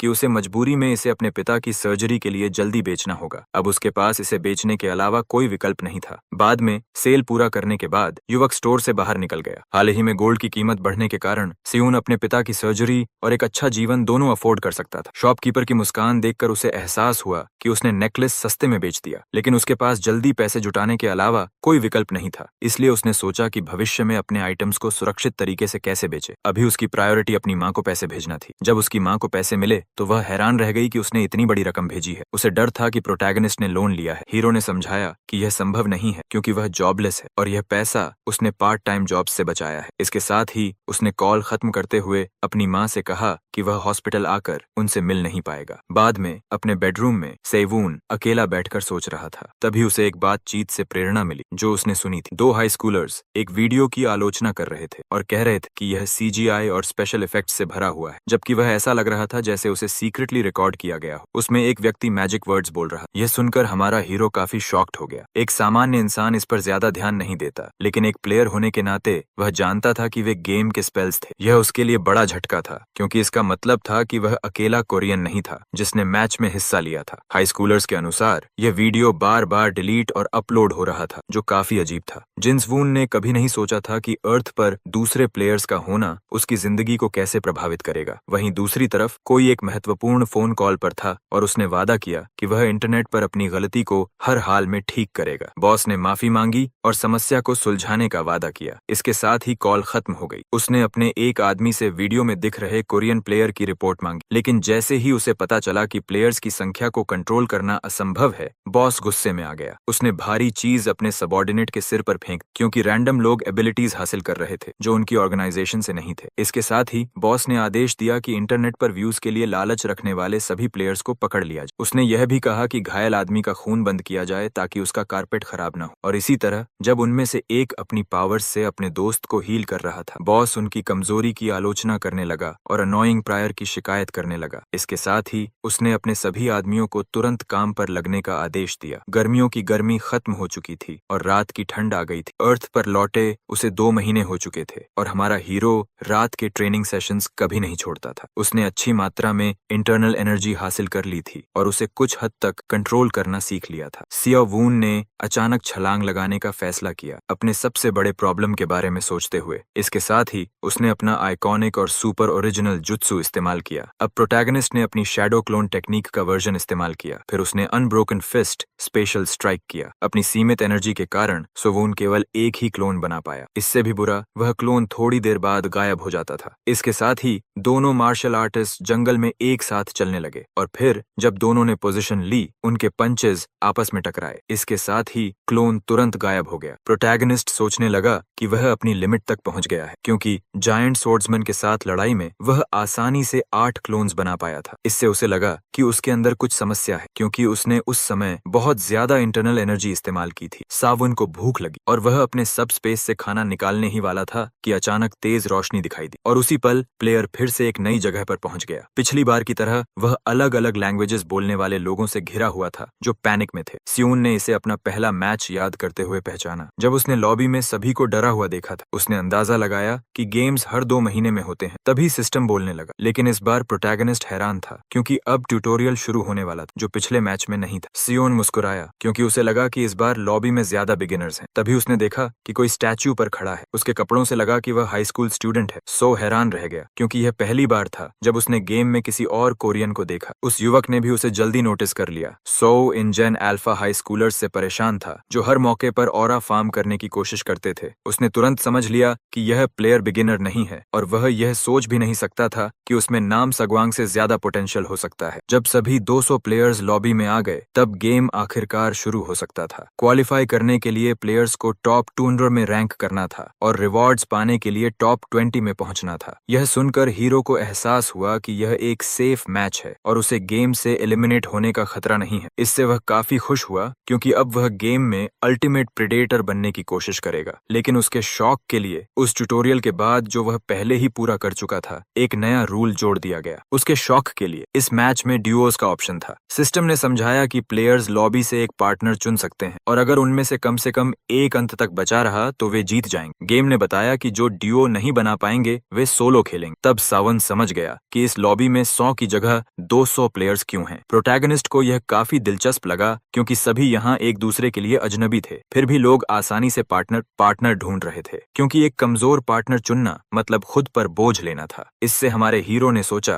कि वह उस हाई स्कूलर को टीममेट बनने के लिए कहे क्योंकि वह एक एक्सपीरियंस्ड प्लेयर लग रहा था, लेकिन उसके शौक के लिए वह स्टैचू पर नहीं था। दरअसल वह हाई स्कूलर पूरी तरह गायब हो चुका था। सौ घबरा गया और जल्दी से एक टीममेट ढूंढने लगा। जिस पहले व्यक्ति से उसने पूछा वह पहले ही ड्यूओ में था, दूसरा भी अलग नहीं था। वास्तव में हर कोई पहले ही पार्टनर ढूंढ चुका था। सियूम को यकीन था कि अभी भी कुछ प्लेयर्स अकेले होंगे, लेकिन इस भीड़ में उन्हें ढूंढना असंभव था। गेम शुरू होने के बाद हमारे हीरो के पास कोई विकल्प नहीं बचा, उसे अकेले ही उतरना था और सभी को खत्म करना था। और इसी तरह गेम का पहला दिन शुरू हुआ। सेव ने जल्दी ही एक छोटा गांव देखा जहां के घरों में अच्छा लूट होने की संभावना थी, इसलिए बिना समय बर्बाद किए उसने वहीं उतरने का फैसला किया। शूटिंग स्टार की तरह नीचे उतरते हुए उसने सोचा कि पहले उतरना बेहतर होगा ताकि बाद में आने वालों को जल्दी खत्म किया जा सके। इसके साथ ही उसके पैर जमीन पर लगे। सियून, जो अब स्पीड रन मोड में था, तुरंत मुड़ा। उसने 6 प्लेयर्स को नीचे उतरते देखा और समझ गया कि उसे एक साथ 3 टीम्स का सामना करना होगा। फिर भी वह उनकी ओर दौड़ पड़ा। हमारे हीरो ने अपने पहले मैच को कई बार दोहराया था और दूसरे के लिए लगातार ट्रेनिंग की थी। जिन शियावून अब उस प्लान को एग्जीक्यूट करने वाला था जो उसने इतने लंबे समय से तैयार किया था। इस बीच मैप के किसी हिस्से में एक यंग मेज तेज लैंडिंग से चकरा गया, लेकिन जैसे ही वह सोचने लगा कि उसका टीममेट कहाँ उतरा है, किसी ने उसकी बैरियर तोड़ दी। मेज घबरा गया और एक्सप्लेनेशन मांगने लगा। यह देखकर कोवून ने मान लिया कि मेज अब मरने वाला है। इसके साथ ही उसने अपना अनब्रोकन फिस्ट इस्तेमाल किया। पंच इतना ताकतवर था कि उसने सीधे मेज के शरीर को भेद दिया। युवक ने खून उगल दिया। तभी सिस्टम ने C1 को एक नए रूल के बारे में बताया कि उसे दुश्मन को जल्दी खत्म करना होगा, इससे पहले कि उसका टीममेट आकर उसे हील कर दे। लेकिन जैसे ही वह मेज का सिर कुचलने वाला था, प्रोटैगनिस्ट को एक अजीब डिस्टर्बेंस महसूस हुआ। पीछे से एक विशाल नाइट आर्मर में लांस लेकर उस पर हमला कर रहा था। साउन ने उस नुकीले हथियार को डॉज कर लिया, लेकिन फिर भी उसे शील्ड से जोरदार टक्कर लगी। हमारा हीरो काफी चिढ़ गया क्योंकि मेज का टीममेट आ चुका था। उसने जल्दी से खुद को संभाला और नाइट की ताकत की तारीफ की। वह वॉरियर एक एक्सपीरियंस्ड क्लोज कॉम्बैट फाइटर लग रहा था, लेकिन उसे यह नहीं पता था कि कोरियन ने उसके पार्टनर को मार दिया है। प्रोटैगनिस्ट की मार्शल आर्ट की सबसे खास बात यह थी कि वह हथियार वाले ओपोनेंट्स के खिलाफ कैसे लड़े, लेकिन अर्थ पर ऐसे ओपोनेंट्स नहीं थे, इसलिए वह सिर्फ इसकी कल्पना कर सकता था। अब सीवुन काफी एक्साइटेड हो गया क्योंकि उसे आखिरकार इसे गेम में इस्तेमाल करने का मौका मिला था। इसके साथ ही वह इस लड़ाई का आनंद लेने लगा और मुस्कुराए बिना नहीं रह सका। उसी समय नाइट उस पर टूट पड़ा। हमारे हीरो ने तेजी से रिएक्ट करते हुए अपना काउंटर अटैक शुरू किया, लेकिन जैसे ही पंच और लांस टकराने वाले थे, मार्शल आर्टिस्ट ने अचानक अपना हाथ खोल दिया। उसने तेजी से स्पीयर को डॉज किया और उसे अपने पास से गुजरने दिया। अब खतरे से बाहर उसने तुरंत अपनी चाल चली और इससे पहले कि नाइट कुछ समझ पाता, उसे पेट में जोरदार पंच लगा। वॉरियर गुस्से में आ गया क्योंकि उसका अटैक डिफ्लेक्ट हो गया था, लेकिन प्रोटैगनिस्ट अभी रुका नहीं था क्योंकि उसने अपने दुश्मन की डिफेंस में एक खामी ढूंढ ली थी। और उसी पल उसने अपनी सारी ताकत अपनी पाम में इकट्ठी की और अपना हिप स्ट्राइक छोड़ा, जिसने नाइट के शरीर में एक बड़ा छेद कर दिया। आर्मर पहने उस व्यक्ति को भारी नुकसान हुआ, लेकिन उसका दर्द यहीं खत्म नहीं हुआ। सीवून ने उसका सिर पकड़कर उसे इतनी ताकत से नी मारा कि उसका हेलमेट भी टूट गया। साफ था कि उसकी खोपड़ी अब टूट चुकी थी और इसी तरह नाइट अब और सह नहीं पाया। सेउन ने आसानी से अपने दूसरे ओपोनेंट को हरा दिया। फिर उसने गिरे हुए दुश्मन के सिर पर पैर रखा और उसे कुचल दिया ताकि उसे डबल किल मिल सके। सीवूम नाइट की वाइटल एनर्जी से खुश था क्योंकि एनर्जी अब्सॉर्ब करना उसे इकट्ठा करने से ज्यादा एफिशिएंट था। अब इस एरिया में केवल 2 एनिमी टीम्स बची थीं, लेकिन जैसे ही प्रोटैगनिस्ट एनर्जी कलेक्ट कर रहा था, कुछ उसकी ओर उड़ता हुआ आया। अलर्ट मार्शल आर्टिस्ट ने आखिरी पल में एरो को डॉज किया। मार्क्समैन की मौजूदगी से शॉक्ड होकर हमारे हीरो ने उसकी लोकेशन ढूंढने की कोशिश की, लेकिन जैसे ही उसने सर्च शुरू की, एक और एरो उसकी ओर आया। युवक चौंक गया। उसने बड़ी मुश्किल से बचाव किया, गया, लेकिन वह बिना चोट के नहीं बचा। प्रोजेक्टाइल उसके चेहरे को छूकर निकल गया। सीओ ने सोचा कि क्या मार्क्समैन खत्म हो गया है, लेकिन तभी उस पर एरोज की बारिश होने लगी। यह देखकर वह तुरंत फॉरेस्ट की ओर भागा। पेड़ों के बीच दौड़ते हुए सियोविन सोचने लगा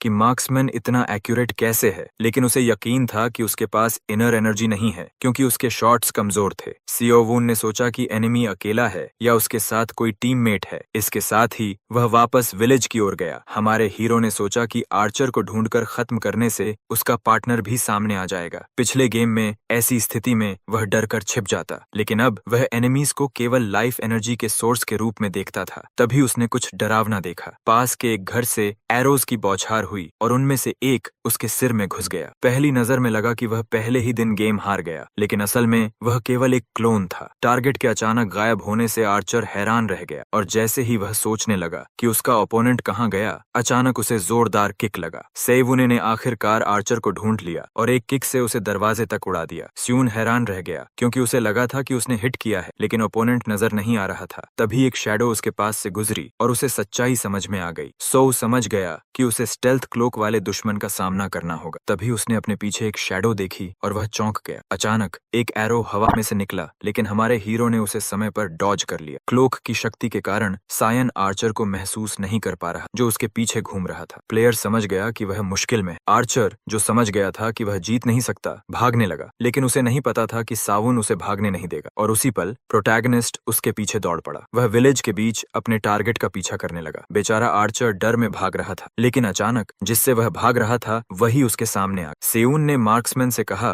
कि दिन के उजाले में इस क्लोक को पहनकर उससे लड़ना उसकी सबसे बड़ी गलती थी। यह देखकर कि यह आइटम चुपचाप रैंक्स चढ़ने के लिए बिल्कुल परफेक्ट था, सोवून ने इसके ओनर को मारकर इसे हासिल करने का फैसला किया। तभी वहां एक तीसरी प्रेजेंस आ गई। आर्चर का पार्टनर माफी मांग रहा था क्योंकि वह उस तेज मार्शल आर्टिस्ट तक नहीं पहुंच पाया था, लेकिन मरने वाला मार्क्समैन अब इसकी परवाह नहीं कर रहा था। ड्यूअल वील्डिंग एल्फ ने बताया कि प्रोटैगनिस्ट कहीं नजर नहीं आ रहा है। यह देखकर मार्क्समैन ने उसे तुरंत किल सिक्योर करने को कहा। अब सोवन खुद को 2v1 में पाता है क्योंकि वह आर्चर को तुरंत खत्म नहीं कर पाया। फिर भी वह मुस्कुराया क्योंकि उसे एहसास हुआ कि वह असल में आउटनंबर्ड नहीं है। इसके साथ ही सोर्ड्समैन मार्शल आर्टिस्ट पर टूट पड़ा। सो ने दूसरे की ओर सिर घुमाया और तुरंत बो से हमला होने लगा। मार्शल आर्टिस्ट ने तेजी से डॉज किया, जिससे एल्फ ही एरो का टारगेट बन गया, लेकिन सोर्ड्समैन ने तुरंत प्रोजेक्टाइल को डिफ्लेक्ट कर दिया। इसके बाद सियोन भागने लगा। वह हाउसेस के बीच की छोटी गली से निकलना चाहता था। आर्चर अब उसकी फुर्ती से तंग आ चुका था और उसने एक साथ 3 एरोज छोड़े। इसी तरह हमारे हीरो की पीठ में वार हुआ। मार्क्समैन अपने बो ऑफ एलेक्स के प्रदर्शन से बेहद खुश था, लेकिन उसे और उसके टीममेट को पता नहीं था कि खतरा अब भी खत्म नहीं हुआ। मार्शल आर्टिस्ट तुरंत आर्चर की ओर दौड़ा, जिसने सोचा कि वे जीत चुके हैं। सीवून ने उसकी इस घमंड पर अफसोस जताया और इससे पहले कि वे रिएक्ट करते, उसने वार कर दिया। आर्चर पीछे से भेद दिया गया। अब जब पहला दुश्मन गिर चुका था, उसने उन्हें अपनी आंखों पर इतना भरोसा न करने को कहा। सोर्ड्समैन मार्शल आर्टिस्ट की स्किल देखकर चौंक गया और उसे इल्यूजन समझने लगा। सीवन ने कहा कि वह एक एक्सपीरियंस्ड प्लेयर है और सोर्ड्समैन को समझाया कि अगर वह आर्चर को बचाना चाहता है तो उसे पहले उसे हराना होगा। उसी समय सोर्ड्समैन चिल्लाते हुए उस पर टूट पड़ा कि अंत में वही खड़ा रहेगा। यह देखकर प्रोटैगनिस्ट हैरान रह गया और इसी के साथ दोनों फाइटर्स एक दूसरे पर टूट पड़े। एल्फ एक नेम्ड अटैक निकाल रहा था तो ह्यूमन ने भी वैसा ही किया। काउंटर स्ट्राइक के लिए प्रोटैगनिस्ट को एनिमी की डिफेंस में एक वीक स्पॉट ढूंढना था ताकि वह उसके शोल्डर पर वार कर सके, लेकिन अचानक उसका हाथ काट दिया गया। उसके शॉक के लिए एल्फ उम्मीद से ज्यादा तेज निकला। इसके साथ ही सोर्ड्समैन ने अपना कॉम्बो जारी रखा। उसने अपने ब्लडी रश से मार्शल आर्टिस्ट को भारी नुकसान पहुंचाया। सीवन सोचने लगा कि यह अटैक कितना अलग था और अगर उसकी इंटरनल एनर्जी शील्ड न होती तो वह मर चुका होता। सोर्ड्समैन ने कहा कि यह दिलचस्प है कि उसका कोर उतना गहरा नहीं है जितना उसने सोचा था। उसने यह भी कहा कि उसे परवाह नहीं कि मार्शल आर्टिस्ट कैसे बचा या उसकी टेक्निक्स कॉपी की, क्योंकि अगला वार उसकी गर्दन पर होगा। स्यून जानता था कि जीतने का उसका एकमात्र तरीका काउंटर स्ट्राइक है, लेकिन वह अपने ओपोनेंट की तेज मूवमेंट्स का जवाब नहीं ढूंढ पा रहा था। तभी उसे याद आया कि इस मैच में वह एलिमिनेट नहीं होगा। यह सोचकर उसने एक खतरनाक कदम उठाने का फैसला फैसला किया। सियोन ने सोचा कि वह बिना आंखों के अपने ओपोनेंट की प्रेजेंस महसूस करने की कोशिश करेगा। उसे यकीन था कि अगर वह इसमें सफल हो गया तो वह आसानी से नंबर 1 बन सकता है। मार्शल आर्टिस्ट ने पिछले 2 महीनों में अपनी इंटरनल एनर्जी को ट्रेन किया था। वह अब पहला गेम वाला कमजोर बिगिनर नहीं था, बल्कि एक ऐसा फाइटर था जिसमें जबरदस्त पोटेंशियल था। आखिरकार इस विचार ने उसकी आंखें खोल दी। सोर्ड्समैन की ब्लेड्स जमीन पर गिर गईं। एल्फ, जो अब इमोबिलाइज्ड था, हैरान रह गया कि उसका अल्टीमेट स्ट्राइक इतनी आसानी से ब्लॉक हो गया। उसी पल जिन सन ने अपने अंदर छिपी हुई एक नई शक्ति को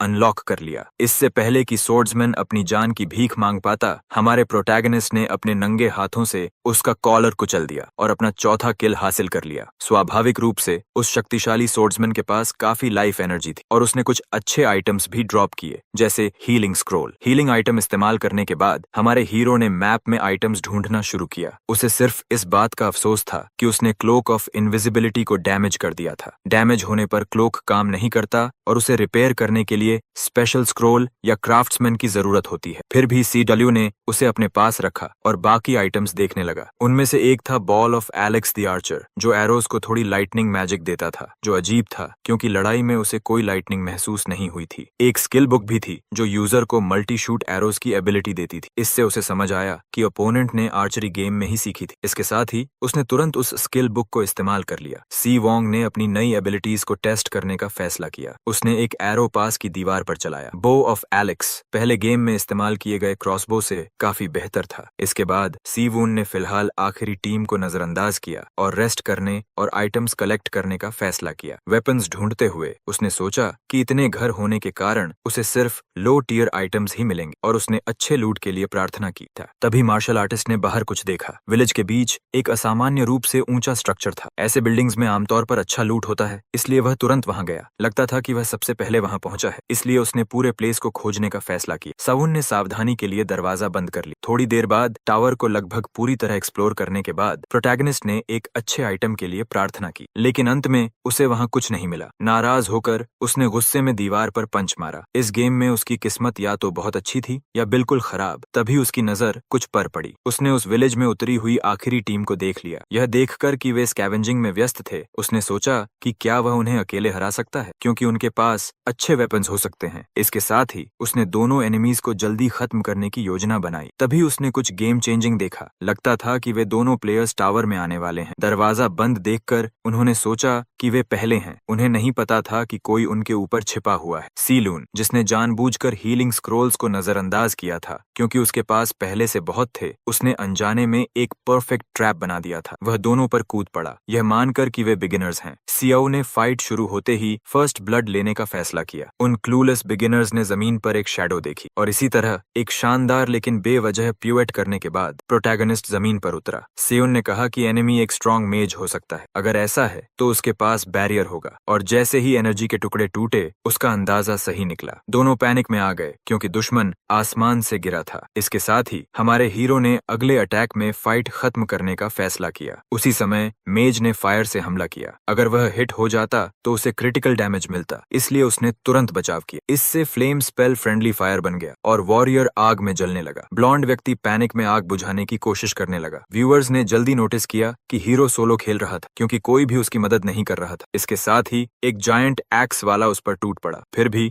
मार्शल आर्टिस्ट हर स्विंग को आसानी से डॉज करता रहा। गुस्से में उसने प्रोटैगनिस्ट को मारने की कसम खाई, लेकिन जैसे ही उसने आखिरी वार किया वह किसी और चीज से टकरा गया। यह देखकर वॉरियर डर गया। असल में जिस वार को प्रोटैगनिस्ट ने डॉज किया था वह मेज के पेट में जा लगा, और इससे पहले कि वे रिएक्ट करते, सियून ने पीछे से मेज पर हमला किया और उसकी खोपड़ी कुचल दी। इसके साथ ही उसके दुश्मनों की संख्या 2 से घटकर 1 हो गई। यह देखकर वॉरियर डर गया और उसने अपना आर्मर उतार दिया। अब आधा नग्न, दाढ़ी वाला गुस्से में भर गया। प्रोटैगनिस्ट ने समझ लिया कि बिना आर्मर के वह ज्यादा तेज है क्योंकि आर्मर उसकी स्पीड कम कर रहा था। बिना कुछ कहे उसने आने वाले एक्स को डॉज किया। मार्शल आर्टिस्ट ने अपना एक नामी अटैक इस्तेमाल किया और अपने विशाल ओपोनेंट की गर्दन पर जोरदार किक मारी, लेकिन वाइकिंग जैसा वॉरियर बोला कि हवा में रहने वाला ओपोनेंट अंत में जमीन पर उतरने को मजबूर होगा। यह सुनकर हमारा हीरो चौंक गया। अगले ही पल उसे जायंट एक्स से काट दिया गया। यह वार इतना ताकतवर था कि उसने पूरे टावर को भी काट दिया। एक्स स्क्वायर की ताकत मजाक नहीं थी। इसके बाद हीरो ने अपनी इल्यूजन्स का सहारा लिया और कहा कि सिर्फ ताकत काफी नहीं है। वॉरियर गुस्से में उस पर टूट पड़ा। सिया वून ने अटैक डॉज किया और काउंटर किया, लेकिन ओपोनेंट ने ब्लॉक कर दिया। लेकिन एक्स यूजर को पता नहीं था कि असली मार्शल आर्टिस्ट उसके पीछे खड़ा था, जबकि वह क्लोन से लड़ रहा था। इसके साथ ही प्रोटैगनिस्ट वहां से निकलने लगा। यह देखकर वॉरियर चौंक गया, क्योंकि जिसे वह लड़ रहा था वह अब दरवाजे पर खड़ा था। साउन ने उसे टावर के टूटने की आवाज सुनाई। फिर उसने एक एक्सपेरिमेंट करने का फैसला किया और पूरी ताकत से स्ट्रक्चर को किक मारा। यह देखकर वॉरियर घबरा गया और उसे समझ आया कि वह क्लोन से लड़ रहा था। अपनी मौत करीब देखकर वह मदद मांगने लगा और इसी तरह सावुन वहां से चला गया, जबकि टावर उसके ओपोनेंट पर गिर गया। सीवून को एहसास हुआ कि टेक्निकली टावर ने उसे मारा, उसने नहीं। इससे उसकी क्यूरियोसिटी बढ़ गई, क्योंकि उसे किल का क्रेडिट नहीं मिला और रिवॉर्ड्स कम हो गए। डस्ट हटने के बाद वॉरियर का सिर्फ एक हाथ बचा था। चेस्ट दूर स्पॉन हुआ, जिससे उन्हें ढूंढने की जरूरत नहीं पड़ी। अब रिवॉर्ड्स लेने का समय था। वॉरियर से सिर्फ ग्लव्स मिले, जो थोड़ा स्ट्रेंथ बूस्ट देते थे। मेज के पास कुछ नए आइटम्स थे, जैसे bomb scroll, cursed branch, philosopher's stone और एक बुक का हिस्सा जो पूरी होने पर ही काम आएगा। मेज की केप जो विंड और रेन से बचाती थी, लेकर प्रोटैगनिस्ट ने उस जगह को छोड़ने का फैसला किया। मैप धीरे धीरे छोटा हो रहा था, जिससे सियून को लगा कि आसपास और प्लेयर्स हैं। वह सेंटर की ओर बढ़ने लगा। सेवान अब मूवमेंट टेक्निक्स में बेहतर हो चुका था, जिससे वह पहले से तेज चल सकता था। जल्द ही वह एक मॉन्स्टर स्पॉनिंग एरिया में पहुंचा, जहां कई तरह के बीस्ट्स थे। सिस्टम ने बताया कि यहाँ नॉर्मल मॉन्स्टर्स, बॉस मॉन्स्टर्स और बफ मॉन्स्टर्स होते हैं। तभी एक जोरदार रोर सुनाई दी, जिसे उसने तुरंत पहचान लिया। एक जायंट पिटेरोडैक्टिल लड़ रहा था। कुछ प्लेयर्स फ्लाइंग और क्रॉलिंग रेप्टाइल्स से लड़ रहे थे। मेज ने वॉरियर से डिफेंसिव रहने को कहा, जबकि वॉरियर ने उसे सतर्क रहने को कहा। सी वूम इन दोनों की टीम वर्क से प्रभावित हुआ। उसने समय बर्बाद नहीं किया और तुरंत अपना बो एम किया। उसका लक्ष्य था उन्हें तुरंत खत्म करना। इसी कारण उसने तुरंत अपना तीर छोड़ दिया। मॉन्स्टर्स शक्तिशाली और भयानक थे,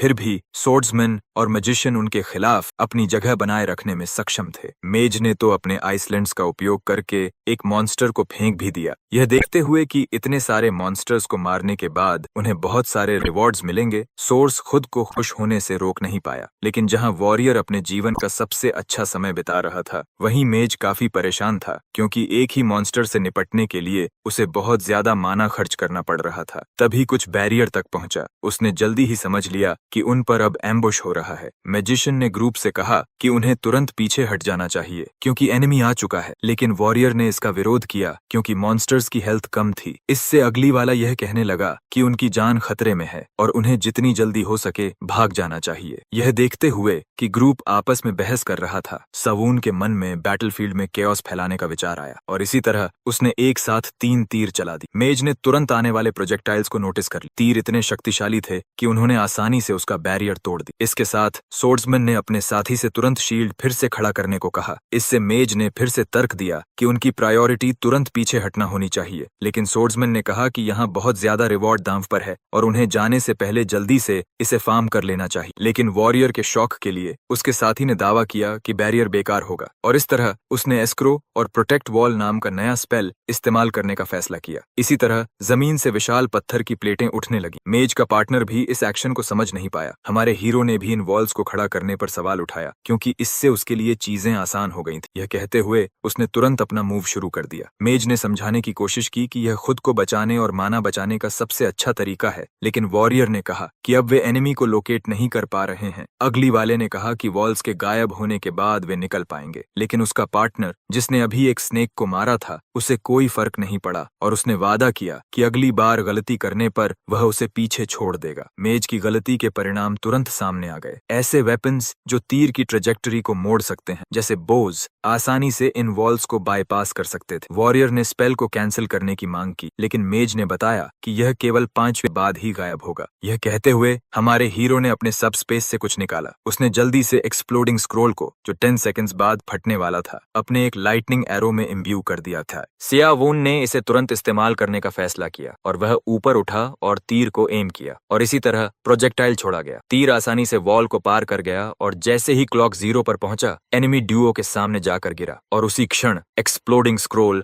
फट गया। इसकी फायर पावर इतनी विनाशकारी थी कि उसने मेज की मोटी दीवारों को भी चीर दिया। सिया वून, जिसने इतनी ताकत की उम्मीद नहीं की थी, तुरंत उस छोटे वर्म को खत्म कर दिया जो उसे काटने की कोशिश कर रहा था। इसके साथ पहले से ही अगली मेज पूरी तरह जलकर खत्म हो गई, लेकिन मलबे में से एक हाथ बाहर निकला। वॉरियर खुद को मेज को दोष देने से नहीं रोक पाया। उसकी मूर्खता के कारण वह लगभग अपनी जान गंवा चुका था, लेकिन तभी उसे कुछ भयावह एहसास हुआ। अब मलबे के नीचे फंसा वॉरियर खुद को एक बॉल के सामने पाया जो उसकी ओर एम की गई थी। सियोवून ने बताया कि उसने मेज की इनकॉम्पिटेंस के कारण आसानी से जीत हासिल की। अंत में वॉरियर ने कहा कि उसे अभी बहुत कुछ सीखना बाकी है और सही पार्टनर चुनना भी एक स्किल है, और इसी तरह उसने शांति से अपनी अनिवार्य फेट को स्वीकार कर लिया। जैसे ही बॉक्स तुरंत प्रकट हुआ, हमारे हीरो को एहसास हुआ कि एक्सप्लोजन में मेज पहले मरा था। सोर्ड्समैन के चेस्ट के अंदर उसे एक सोर्ड्समैनशिप बुक, एक मूवमेंट बुक और एक फुटवर्क का मैन्युस्क्रिप्ट मिला, लेकिन अंत में क्योंकि वह एक मार्शल आर्टिस्ट था, ये स्किल्स उसके लिए बेकार थे। फिर भी हीरो खाली हाथ नहीं गया, क्योंकि वॉरियर के पास टोआ की रिंग थी जो मैजिक रेजिस्टेंस बढ़ाती। थोड़ी देर बाद उसने पास में एक और चेस्ट देखा। ये मेज का था। सियाबो खुश था कि उसे आखिरकार एस्क्रो नेकलेस मिल गया जो पूरी तरह गोल्ड का बना था। चेस्ट में एक सर्कल 4 मैजिक बुक भी थी जिसे वह सीख नहीं सकता था क्योंकि वह उसके लिए बहुत एडवांस थी। तभी उसने अपने पीछे मॉन्स्टर्स को नोटिस किया। कुछ मिनट्स बाद मार्शल आर्टिस्ट को मेज और सोर्ड्समैन पर दया आने लगी क्योंकि वे इतने कमजोर क्रीचर्स से लड़ते हुए संघर्ष कर रहे थे, लेकिन जब उसने उन्हें खत्म किया तो उसे जमीन पर कुछ मिला। मॉन्स्टर्स ने मरने के बाद रिवॉर्ड्स गिराए थे। उसे लैमिया का टीयर मिला जो न्यूरोज स्पेल्स के लिए एक इंग्रेडिएंट था, और एक नेकलेस जो उसकी एजिलिटी को थोड़ा बढ़ाता था। हीरो ने जल्दी समझ लिया कि दूसरा आइटम उपयोगी है, लेकिन पहले का उपयोग समझ नहीं पाया। उसी दिन बाद में जब वह अकेला था और मेडिटेट कर रहा था, प्रोटैगनिस्ट ने सोचा कि बॉस मॉन्स्टर्स अपने स्लेयर को बहुत बड़ा गेम चेंजिंग बफ या एडवांटेज देते हों, लेकिन किसी एक का सामना करने से पहले उसे सोचना था कि क्या वह अकेले उसे हरा सकता है या नहीं, और यह भी देखना था कि क्या बाकी प्लेयर्स भी ऐसा ही सोच रहे हैं। गेम का दूसरा दिन शुरू हुआ। पहले दिन 60 प्लेयर्स मारे गए थे और उसने उनमें से 8